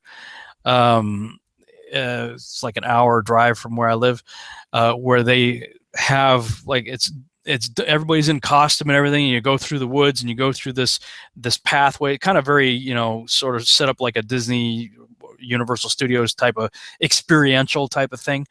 Where, you know, here's the first plague and you got these dudes dressed up as Egyptians and, you know, people dressed up as the Hebrew slaves and all that. When it came to the darkness part, we went into this tunnel, and when they turned the lights off in that place, you know, whatever they did to insulate it and keep it from having light coming in, they did a good job, because it was pitch black, like, and literally you couldn't see. And, you know, that's kind of freaky. But I don't know that I could say that I felt it. I couldn't see my hands in front of me, and I was aware of that I'm in darkness, but I don't know that I felt the darkness. So that's just my initial thought on it. That's interesting. That's very interesting, because Yahweh was dealing with the gods of Egypt, right? And in doing so, it had to have been supernatural in nature, completely and utterly. I mean, it was, but that's a pretty cool way of thinking about it. Okay, Tiffany has 2 questions regarding the Torah portions as well. Tiffany says, I have 2 questions. Why, when Moses talks to Pharaoh, does it seem like the expectation is for the Israelites to leave and come back to work as slaves? Mm-hmm. He negotiates with him like they will not be leaving Egypt permanently. Yeah. And, okay. Yeah, I've been intrigued by that too, because it does look like, especially in the beginning, it's like, hey, just let us go so we could go out and do a feast unto our God. That's initially what it looks like. That's all they're asking, and this is one of those reasons why I believe that there's that extended period of time that we've talked about in the other broadcasts where, what was the time period that the Exodus events took place.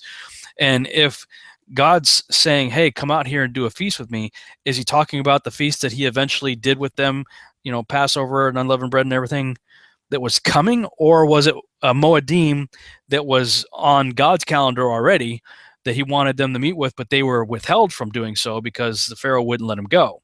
And so, God gets mad. Hey, listen, I wanted to have a date with these people, and so I don't know. But it is interesting that in the beginning, it didn't look like there was going to be a deliverance. It looked like they were just going to be, of course, God in his sovereignty and, omnipotence and everything knows what's going to happen ahead of time. But just reading the narrative, it does look like, hey, can we just get a couple of weeks off or a couple of days off of work? We just want to go do this thing. We'll come right back, And my friend Chad in our home Bible fellowship, he was talking about that this may have been a voluntary slavery to some degree, much like in America, we're slaves. We're slaves to the clock. We're slaves to our job. We're slaves to the IRS. We work for how many days in the year? I forget how many days it is until we're like tax-free day, where, based on whatever your income is, you work so many months of the year. That's not really for you. That's for the government. The best slave is one that doesn't know that he is one. And you see the Israelites later complaining, we had it so much better in Egypt. Yeah, they do. It's like, go back. Here they are. Okay, the conditions aren't that great. I get it. They're in the desert, and there are times where they're questioning, are we going to have any food? Are we going to have any water? I get it. The living conditions aren't that great, but they're free. I think that if I was in the kind of slavery that we envision when we hear the word slavery, you're in chains and you're getting your back whipped and you can't do anything.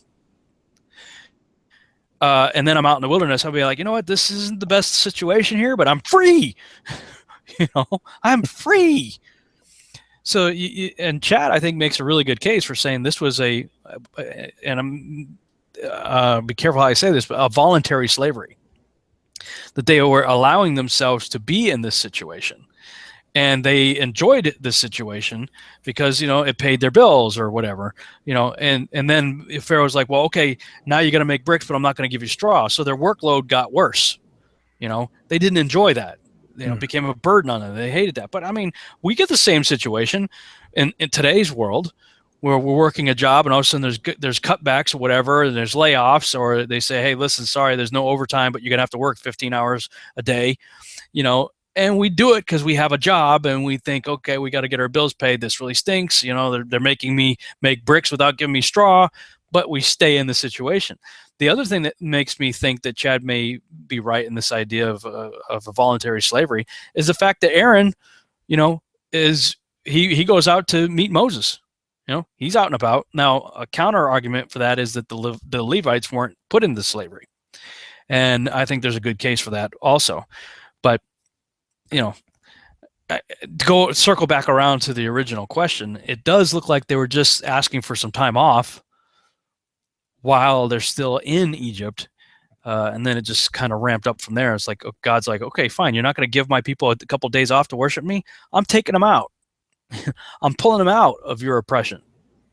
And maybe it was the ploy to harden Pharaoh's heart, to give him that, like, no, just that back and forth, making him madder as it went on. Yeah, because Pharaoh's response is, you guys want to go out and play in the wilderness? You guys apparently have too much idle time on your hands. If you've got that much time to play, instead of caring about what I care about, Pharaoh, fine. You've obviously got, too much time on your hands. I'm going to double your workload, so you don't think crazy thoughts like that. I own you, Well, if you guys don't think you're in Babylon or in chains, and this is not a plug for you, Rob, this is one of the books that, I cut my teeth on, Babylon Rising. I mean, it opened my eyes to what matrix we are in. And, I go to work every day, and then I look at my paycheck at the end of 2 weeks, and I'm going, what did I even work for? What did I do that for? There's a part 2 to this question, and then the rest of the questions really don't deal with the Torah portions, and I can answer them, Facebook message. She also says, and why does Pharaoh say, I shall never see you again, and if I do, you shall die? And Moses agrees, and then Pharaoh calls Moses back after the firstborn die. Yeah. Well, yeah, I don't really have an answer to that other than, Pharaoh's got issues, After all he went through, he's got a lot of issues. Well, I mean, yeah, he issues this threat. If I see you again, you're dead. And then his own son is killed by this mysterious entity that goes through town. I don't think Pharaoh is in the I'm going to kill you mode right now. He's in the, okay, uncle, just get out, Well, before we get into the reading, somebody asked me in private message, where can they find Babylon Rising? And the first shall be last. Oh, yeah. The best way would be on Amazon. Just go to Amazon.com and punch my name in there, and you'll see all the books that I have. Or you could go to BabylonRisingBooks.com. There you go. Let's do the reading. All right. Yeah, cool. We got to pick up in 1 Samuel 6, I believe, right? Mm-hmm. Oops, hang on. There we go. Okay, 1 Samuel 6. Here we go. 1 Samuel 6. The ark of the Lord was in the country of the Philistines 7 months. And the Philistines called for the priests and the diviners and said, What shall we do with the ark of the Lord? Tell us with what we shall send it to its place. They said, If you send away the ark of the God of Israel, do not send it empty, but by all means return him a guilt offering. Then you will be healed, and it will be known to you why his hand does not turn away from you. And they said, What is the guilt offering that we shall return to him? They answered, 5 golden tumors and 5 golden mice, according to the number of the lords of the Philistines. For the same plague was on all of you and on your lords. So you must make images of your tumors and images of your mice that ravage the land, and give glory to the God of Israel. Perhaps he will lighten his hand from off you and your gods and your land. Why should you harden your hearts as the Egyptians and Pharaoh hardened their hearts? After he had dealt severely with them, did they not send the people away and they departed? Now then, take and prepare a new cart and 2 milk cows on which there has never come a yoke, and yoke the cows to the cart, but take their calves home away from them. And take the ark of the Lord and place it on the cart, and put in a box at its side the figures of gold which you are returning to him as a guilt offering. Then send it off, and let it go its way, and watch. If it goes up on the way to its own land, to Beth Shemesh, then it is he who has done us this great harm. But if not, then we shall know that it is not his hand that struck us. It happened to us by coincidence. The men did so, and took 2 milk cows, and yoked them to the cart, and shut up their calves at home. And they put the ark of the Lord on the cart, and the box with the golden mice, and the images of their tumors. And the cows went straight in the direction of Beth Shemesh, along one highway, lowing as they went. They turned neither to the right nor to the left, and the lords of the Philistines went after them as far as the border of Beth Shemesh. Now the people of Beth Shemesh were reaping their wheat harvest in the valley. And when they lifted up their eyes and saw the ark, they rejoiced to see it. The cart came into the field of Joshua of Beth Shemesh and stopped there. A great stone was there, and they split up the wood of the cart and offered the cows as a burnt offering to the Lord. And the Levites took down the ark of the Lord and the box that was beside it, in which were the golden figures, and set them upon the great stone. And the men of Beth Shemesh offered burnt offerings and sacrificed sacrifices on that day to the Lord. And when the 5 lords of the Philistines saw it, they returned that day to Ekron. These are the golden tumors that the Philistines returned as a guilt offering to the Lord. 1 for Ashdod, 1 for Gaza, 1 for Ashkelon, 1 for Gath, 1 for Ekron, and the golden mice according to the number of all the cities of the Philistines, belonging to the 5 lords, both fortified cities and unwalled villages. The great stone beside which they set down the ark of the Lord is a witness to this day in the field of Joshua of Beth Shemesh. And he struck some of the men of Beth Shemesh, because they looked upon the ark of the Lord. He struck 70 men of them, and the people mourned because the Lord had struck the people with a great blow. Then the men of Beth Shemesh said, "Who is able to stand before the Lord, this holy God? And to whom shall he go up away from us?" So they sent messengers to the inhabitants of Kiriath Jearim, saying, "The Philistines have returned the ark of the Lord. Come down and take it up to you." 1 Samuel 7. And the men of Kiriath Jearim came and took up the ark of the Lord, and brought it to the house of Abinadab on the hill. And they consecrated his son Eleazar to have charge of the ark of the Lord. From the day that the ark was lodged at Kiriath Jearim, a long time passed, some 20 years, and all the house of Israel lamented after the Lord. And Samuel said to all the house of Israel, "If you are returning to the Lord with all your heart, then put away the foreign gods and the Ashtaroth from among you, and direct your heart to the Lord and serve him only, and he will deliver you out of the hand of the Philistines." So the people of Israel put away the Baals and the Ashtaroth, and they served the Lord only. Then Samuel said, "Gather all Israel at Mizpah, and I will pray to the Lord for you." So they gathered at Mizpah, and drew water and poured it out before the Lord, and fasted on that day, and said there, "We have sinned against the Lord." And Samuel judged the people of Israel at Mizpah. Now when the Philistines heard that the people of Israel had gathered at Mizpah, the lords of the Philistines went up against Israel. And when the people of Israel heard of it, they were afraid of the Philistines. And the people of Israel said to Samuel, "Do not cease to cry out to the Lord our God for us, that he may save us from the hand of the Philistines." So Samuel took a nursing lamb and offered it as a whole burnt offering to the Lord. And Samuel cried out to the Lord for Israel, and the Lord answered him. As Samuel was offering up the burnt offering, the Philistines drew near to attack Israel, but the Lord thundered with a mighty sound that day against the Philistines, and threw them into confusion, and they were routed before Israel. And the men of Israel went out from Mizpah, and pursued the Philistines, and struck them as far as below Bethkar. Then Samuel took a stone, and set it up between Mizpah and Shen, and called its name Ebenezer.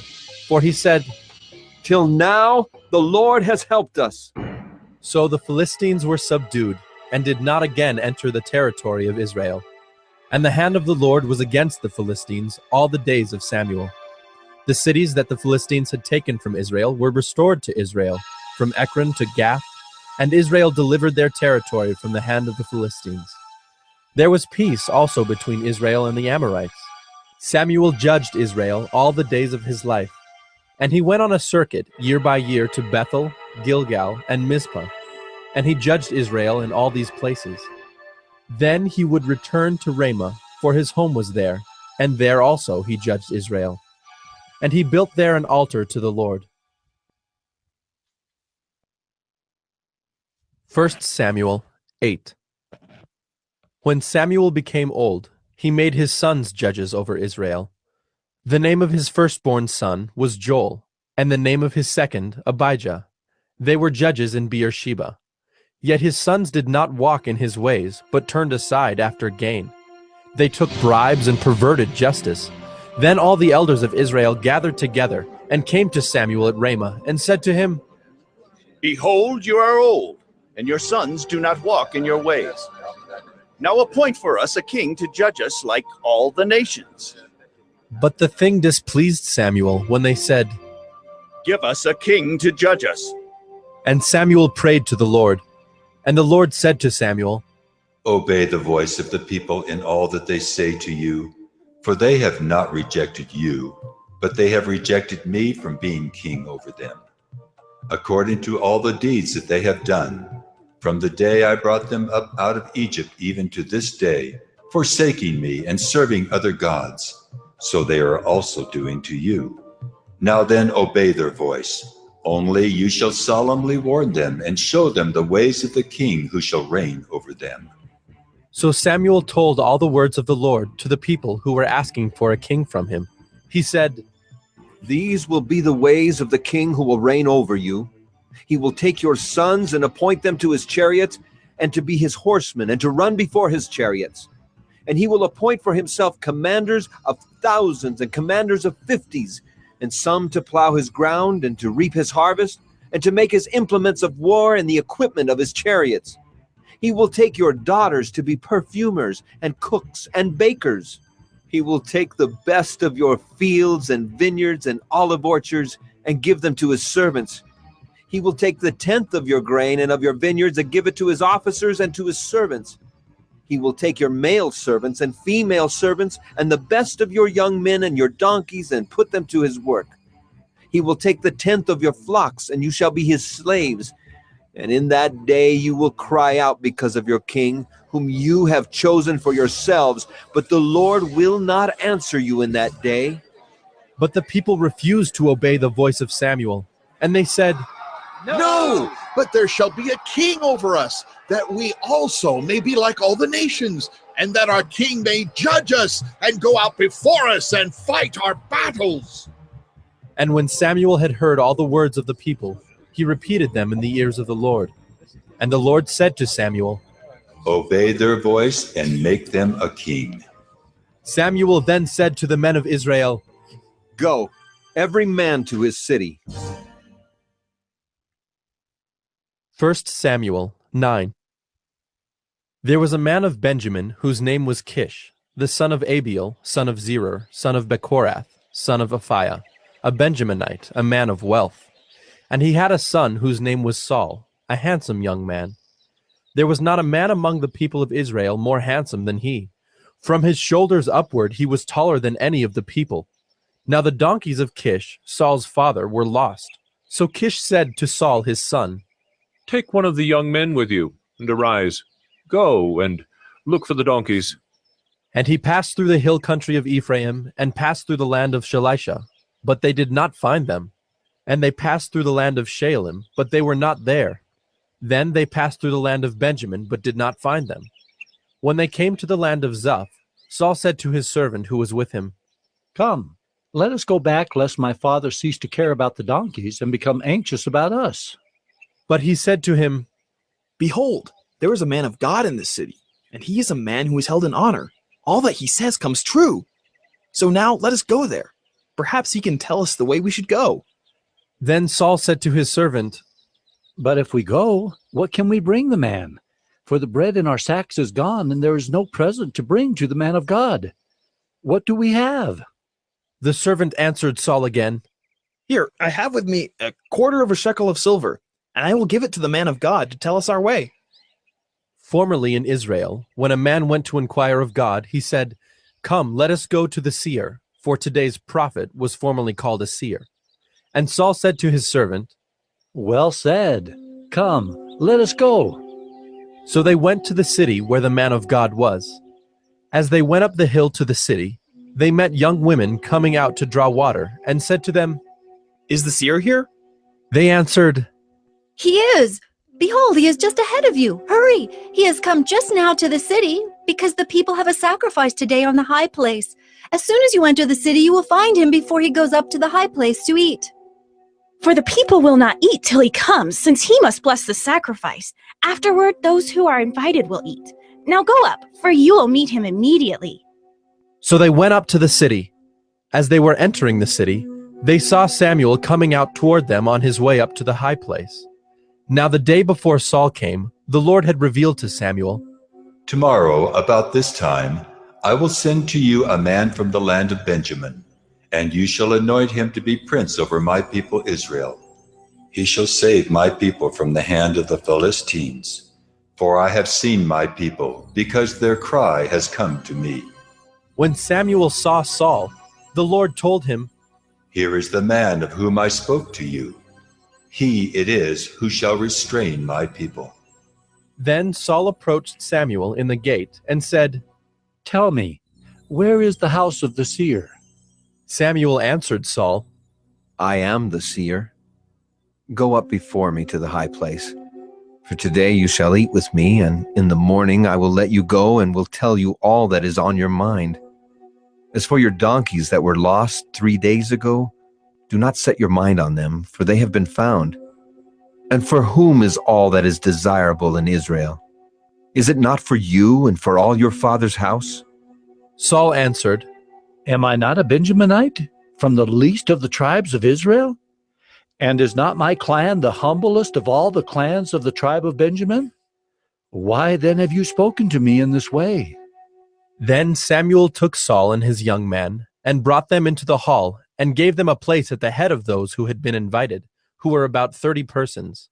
And Samuel said to the cook, Bring the portion I gave you, of which I said to you, put it aside. So the cook took up the leg and what was on it, and set them before Saul. And Samuel said, See, what was kept is set before you. Eat, because it was kept for you until the hour appointed, that you might eat with the guests. So Saul ate with Samuel that day. And when they came down from the high place into the city, a bed was spread for Saul on the roof, and he lay down to sleep. Then at the break of dawn, Samuel called to Saul on the roof, Up, that I may send you on your way. So Saul arose, and both he and Samuel went out into the street. As they were going down to the outskirts of the city, Samuel said to Saul, Tell the servant to pass on before us. And when he has passed on, stop here yourself for a while, that I may make known to you the word of God. 1 Samuel 10. Then Samuel took a flask of oil, and poured it on his head, and kissed him, and said, Has not the Lord anointed you to be prince over his people Israel? And you shall reign over the people of the Lord, and you will save them from the hand of their surrounding enemies. And this shall be the sign to you that the Lord has anointed you to be prince over his heritage. When you depart from me today, you will meet 2 men by Rachel's tomb in the territory of Benjamin at Zelzah. And they will say to you, The donkeys that you went to seek are found, and now your father has ceased to care about the donkeys and is anxious about you, saying, What shall I do about my son? Then you shall go on from there farther and come to the oak of Tabor. 3 men going up to God at Bethel will meet you there, one carrying 3 young goats, another carrying 3 loaves of bread, and another carrying a skin of wine. And they will greet you and give you 2 loaves of bread, which you shall accept from their hand. After that, you shall come to Gibeath Elohim, where there is a garrison of the Philistines. And there, as soon as you come to the city, you will meet a group of prophets coming down from the high place, with harp, tambourine, flute, and lyre before them, prophesying. Then the Spirit of the Lord will rush upon you, and you will prophesy with them and be turned into another man. Now when these signs meet you, do what your hand finds to do, for God is with you. Then go down before me to Gilgal. Behold, I am coming to you to offer burnt offerings and to sacrifice peace offerings. 7 days you shall wait, until I come to you and show you what you shall do. When he turned his back to leave Samuel, God gave him another heart. And all these signs came to pass that day. When they came to Gibeah, behold, a group of prophets met him, and the Spirit of God rushed upon him, and he prophesied among them. And when all who knew him previously saw how he prophesied with the prophets, the people said to one another, What has come over the son of Kish? Is Saul also among the prophets? And a man of the place answered, And who is their father? Therefore it became a proverb, Is Saul also among the prophets? When he had finished prophesying, he came to the high place. Saul's uncle said to him and to his servant, Where did you go? And he said, To seek the donkeys.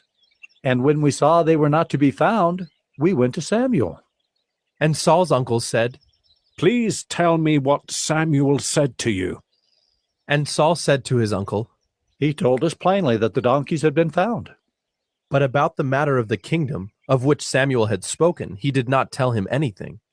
Now Samuel called the people together to the Lord at Mizpah, and he said to the people of Israel, Thus says the Lord, the God of Israel, I brought up Israel out of Egypt, and I delivered you from the hand of the Egyptians and from the hand of all the kingdoms that were oppressing you. But today you have rejected your God, who saves you from all your calamities and your distresses, and you have said to him, Set a king over us. Now therefore present yourselves before the Lord by your tribes and by your thousands. Then Samuel brought all the tribes of Israel near, and the tribe of Benjamin was taken by lot. He brought the tribe of Benjamin near by its clans, and the clan of the Matrites was taken by lot. And Saul, the son of Kish, was taken by lot. But when they sought him, he could not be found. So they inquired again of the Lord, Is there a man still to come? And the Lord said, Behold, he has hidden himself among the baggage. Then they ran and took him from there. And when he stood among the people, he was taller than any of the people, from his shoulders upward. And Samuel said to all the people, Do you see him whom the Lord has chosen? There is none like him among all the people. And all the people shouted, Long live the king! Then Samuel told the people the rights and duties of the kingship, and he wrote them in a book and laid it up before the Lord. Then Samuel sent all the people away, each one to his home. Saul also went to his home at Gibeah, and with him went men of valor, whose hearts God had touched. But some worthless fellows said, How can this man save us? And they despised him and brought him no present. But he held his peace. All right. Wow. You know, what struck me about this is it's interesting how, you know, the events of the Torah that we're doing in this week's Torah portion are the perfect setup for this, what we just read. You know, especially the beginning there, chapter, what chapter was first? Chapter 6, I think. Chapter 6. Yeah, I mean, it's like a perfect segue from what we are reading. Let me go back to Samuel 6 here. I mean, they're all, and how everybody's well aware of what had happened in Egypt, you know, this God of Israel. And I don't know where I read this or heard this or whatever, but where it talks about the tumors that they had, seems to me that I read it somewhere that it comes from a word that means hemorrhoids. I don't know if that's true or not. I'd have to go back and look it up, but if that's the case, what does a sculpture of a hemorrhoid look like? I mean, they had to make these golden, I don't know, maybe I'm way off base here. I have to go look it up. Walking bow-legged. Yeah, I don't know, man. There, something else that popped out at me that in chapter 7, there was a thunder that just struck all of them. I didn't know if you heard that. I mean, Yah sent a thunder or a crack in the atmosphere that just reverberated everywhere. That just sent the Philistines into terror. Yeah, I mean, this is some pretty wild stuff going on here. Yeah. I'm looking this up while we're talking here. 1 Samuel 6:5. 1 Samuel 6:5. Just see if I'm crazy or not. I don't know. All right. images of your tumors. Yeah, because King James says emerods. There you go. Wherefore you shall make images of your emerods. Everybody else is saying tumors, sores, and then that Bible. For Tumors. Samuel. The Jewish Bible says emerods. Yeah, Jubilee's Bible says hemorrhoids. The Jubilee Bible 2000. You shall make images of your hemorrhoids. Ew. Darby. The Darby Bible says hemorrhoids too. Darby, John, Captain Dispensation himself. Yeah, so I did. I knew I heard it somewhere. Let me see if with the tumors here. Strong's number 6076. Emerald. Tumor. I don't know. I'm not getting much out of this here. But for some reason, other translations are saying hemorrhoids, so there must be some kind of relationship to that word. Did they have ancient preparation H? I don't know. But I mean, they're told to make images of your hemorrhoids. And it's pretty wild. I mean, if you look at the dialogue that's taking place here, the Philistines are trying to rationalize, okay, now we know what happened to, we don't want the same thing that happened to us that happened to the gods of Egypt, so, let's make a guilt offering. Well, what does a guilt offering look like? Well, let's make an image of the plague that has plagued us, these hemorrhoids, tumors, emerald things, and let's make images of the mice. I guess they had rodent problems. And, this will be our way of saying, we recognize that you brought this on us, so we're sorry, and then they bring it to this guy, Yeshua. So Joshua of, where was that? They brought it to. I started looking at images of hemorrhoids, man. That's not, how do you do that? I shouldn't have done that. Now I got. See, I got this planted. You guys are all stop. So it's okay. So now we won't be thinking of Oompa Loompas. Okay, so I think it must have still been in chapter 6. Oh, where was it? Because they set these cows up and they say, if it ends, it ends up going to Beth Shemesh, and I looked that up. That means Beth or Beit, that's house, and Shemesh, that's son. So house of the sun. Yeah, so they send these cows and we'll know if it's really God of the Israel that did this to us if the cows just randomly go back to them, basically. And it says the cart came into the field of Yeshua. That's where Joshua comes from, of the house of the sun, and stopped there. That's 1 Samuel 6. Interesting. Just look that up. What's the verse again? 1 Samuel 6:14.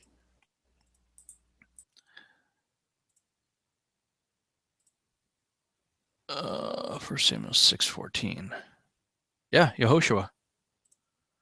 Yep. So that's just kind of wild. I mean, that means the Lord is salvation. So there's this, Yeshua, our Savior's name comes from Yehoshua, the long form, which Yah is salvation. And so there's this character named Yeshua or Yehoshua, Yah is salvation, in the house of the sun. Yes. That's where the Ark of the Covenant and the cart with the cows came to. Wow. That's some pretty wild stuff there. I don't. He's everywhere. And then the Levites took down the Ark of the Lord. And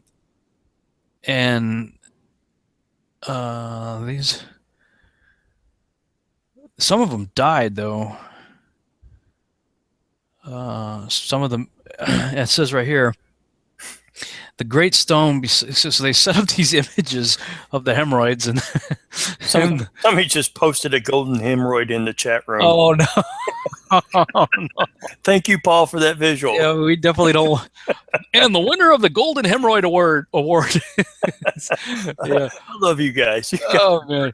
So they end up this great stone beside which they set down the Ark of the Lord as a witness to this day in the field of Yehoshua of the house of the sun.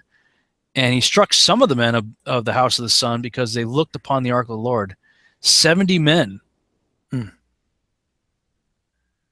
He says he struck 70 men of them, and the people mourned because Yahuwah had struck the people with a great blow.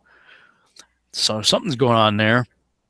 And then they're like, who is able to stand before Yahuwah, this holy God? And I think it probably had something to do with their own defilement. When we see about how you're supposed to, and who can handle the ark in the Torah, they're very specific. Only certain people can do it, and they have to be sanctified in order to do so. And so, apparently there was some uncleanliness going on with these guys, and he struck them down. But that's where they're seeing, who is able to stand before Yahuwah, this holy God, and to whom shall he go up away from us? Well, Yahweh was always specific about the Levitical priest and going into the Holy of Holies. I mean, there were certain things that, had to be done. You couldn't, anybody couldn't just go, hey, yeah, what's up, yo, man, I'm going to touch the ark. No.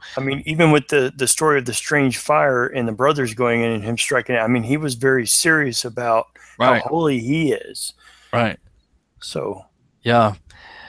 I didn't look up Kiriath Jearim. Let me look that up.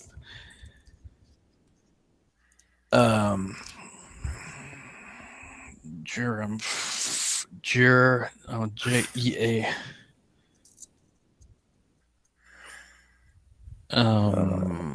Forests. So it's the city of that. Kiriath is city, so it's city of the forests. So the men of the city of the forests came, took up the ark of Yahuwah. So they're getting rid of the Baals and the Ashtaroth. And then later we see them saying, "Hey, we want a king." We're sick of this prophet stuff and judges. We want a king. And this, I actually wrote a blog about this a while back. Should Christians be voting? And that's a good read. And pointed back to this chapter right here. And it looks, and it's like, well, okay, this is what's going to happen if you want a king. And if you read all about, if you say you want a man to rule over you, and God's upset because he's feeling rejected here. You read the story, God's like, they're not rejecting you, Samuel. They're rejecting me. So this is what you're going to tell them. If they really want a king, a president to rule over them, this is what you're going to end up with. And, you go through the list of what, and that's exactly what happens. What just came to mind when you're talking about that in governments, I was watching, and it has nothing to do with Torah, but it just came in mind. I was watching President Trump drive up in, I don't know how many SUVs. They were decked out, and he was going to meet General Mattis at the Pentagon, and all the cameras were on it, and they're pulling up, and there was like 10 of these SUVs, black SUVs, right? And they had power antennas on top of them. You see General Mattis standing outside the Pentagon waiting for him. It takes like 5 to 10 minutes for President Trump to get out of the car because you had Secret Service walking around all the place, and General Mattis is just standing there, right? And I thought to myself, here is one of the most powerful men on the biblical earth at this time, right? And I thought, Yeshua walked around in sandals. That's our creator. That's who everything was made for, by, and through. And I'm just thinking as I'm watching this, that, Yeshua walked in sandals. He took it, he disrobed, wrapped a towel around himself, and washed the disciples' feet. Mm-hmm. And I'm going, who are we giving power to in our lives? Mm-hmm. Are we giving Yahweh the credit due of who he is? Or are we glued to the TVs waiting to see what this guy says next? Mm-hmm. Or going to the Twitter feed and watching him blow up? Who are we giving ourselves to? Mm-hmm. And you mentioned that blog, and that's a powerful read that you made. Who is king? Mm-hmm. And who are you giving your allegiance to? Yeah. I don't have anything else really to say. We know in this section they choose Samuel. I found it interesting that he's chosen out of Benjamin. Mm-hmm. Because the prophecy, it was that the scepter would not depart from Judah. And of course, we know David, is of the line of Judah next. So I'm curious as to, there's probably something in there. I don't know what it is, but there's probably something in there that is probably important that I'm missing here. That Yahuwah's first choice was not from Judah, but from Benjamin. We see, and this happens other times too, where we see, hey, I'm the least. Even Saul is like, hey, I'm of the least of the tribes, and my clan's the least of the least. Why are you picking me? So, we do see that Yahuwah would do stuff like that. Typically, he'll the least likely, even though he was a handsome guy and apparently he's head and shoulders above everybody else. So, he's a physically attractive, strong individual. So, visually speaking, he's very kingly. You're like, yeah, that's our guy, handsome, charismatic, strong, big dude, right? Chosen of the least of the tribes of Israel. When I read this in the First King, I always think of John Wayne. I don't know why, but John Really, Wayne. because Saul is John Wayne. Yeah, I think that's one of the worst trailers I ever saw. He played. I can't remember the name of it. It was the worst movie ever made. Where Genghis Khan. He played Genghis Khan. It's the worst. John Wayne played Genghis Khan. He played Genghis Khan. And Wow. somebody showed me at the fellowship last week the trailer of it, and I thought, man, that I want to see that. And he said it's the worst trailer you ever saw. And I sat there, I was like this. Yeah, but he played Genghis Khan. Yeah, who made that casting decision? I don't know, but it was great. Wow. Yeah, so this things are going to get interesting in the Samuel passages as we start moving forward, leading up to the choice of King David. Well, I mean, we're going on almost 11:21 here, and I only got one final thought, on the Torah portion and on tonight. It comes from Revelations 13:8, where it says, "All the inhabitants of the earth will worship the beast, all whose names have not been written in the Lamb's book of life, the Lamb who was slain from the beginning of the world, from the creation." And we've got Passover coming up in 67 days. And Passover started in Exodus, and I say 67 days. I'm not going to argue, guys. You can come on my page and tell me about moons and barley, but I'm settled on this, and I have peace with it, like you said, and that's where we're going to go. And I keep counting down. I started the countdown 170 days ago. Well, actually, right after Tabernacles ended, the day after I started the countdown. Oh, we are to 67. It's interesting, Sukkot, the 7th month, and a lot of times that falls in the month that we call September or October. It's interesting that, even the name of our month, September, right? Seven, October is octo. What is it? Like an octagon, something number. Octagon is 8. Novem is 9 and Deca is 10. So, but yeah, it's all completely messed up. Here are months that are actually named 7, 8, 9, 10, but we've got them as 9, 10, 11, 12. This just shows you how, calendars as a whole are completely jacked up. And like I said earlier, I think they're going to stay jacked up until the two witnesses show up. They're going to get us all on the right page. But in the meantime, I encourage everybody to keep studying, keep searching. I'll be the first to say I don't have it all. I know I don't. So we're presenting the tools that we're using and the research that led us to the conclusions that we've chosen to go by.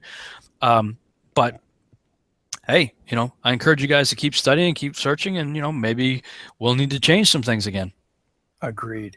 Patty just sent me a text, and she's like, I could see her doing this in her text. And she says she thinks the reason they asked for a king is because Samuel's sons were greedy and did not dispense justice rightly.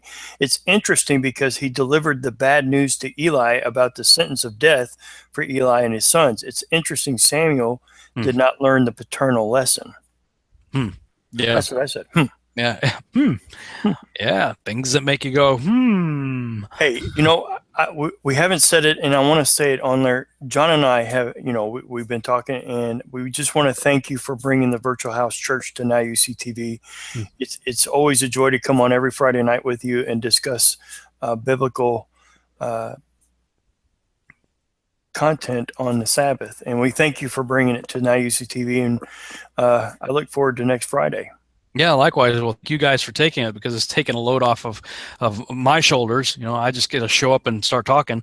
So yeah, it's been great, and I thoroughly enjoy the relationship, that not just as friends with you and John, but the partnership with Now UCTV. So you guys are doing great work, and thank you for hosting Virtual House Church. Well, with that, I will say Shabbat Shalom, everyone, and hope you guys have a great fellowship tomorrow, and rest in Yah. All right. Shabbat Shalom, everybody. See you next week.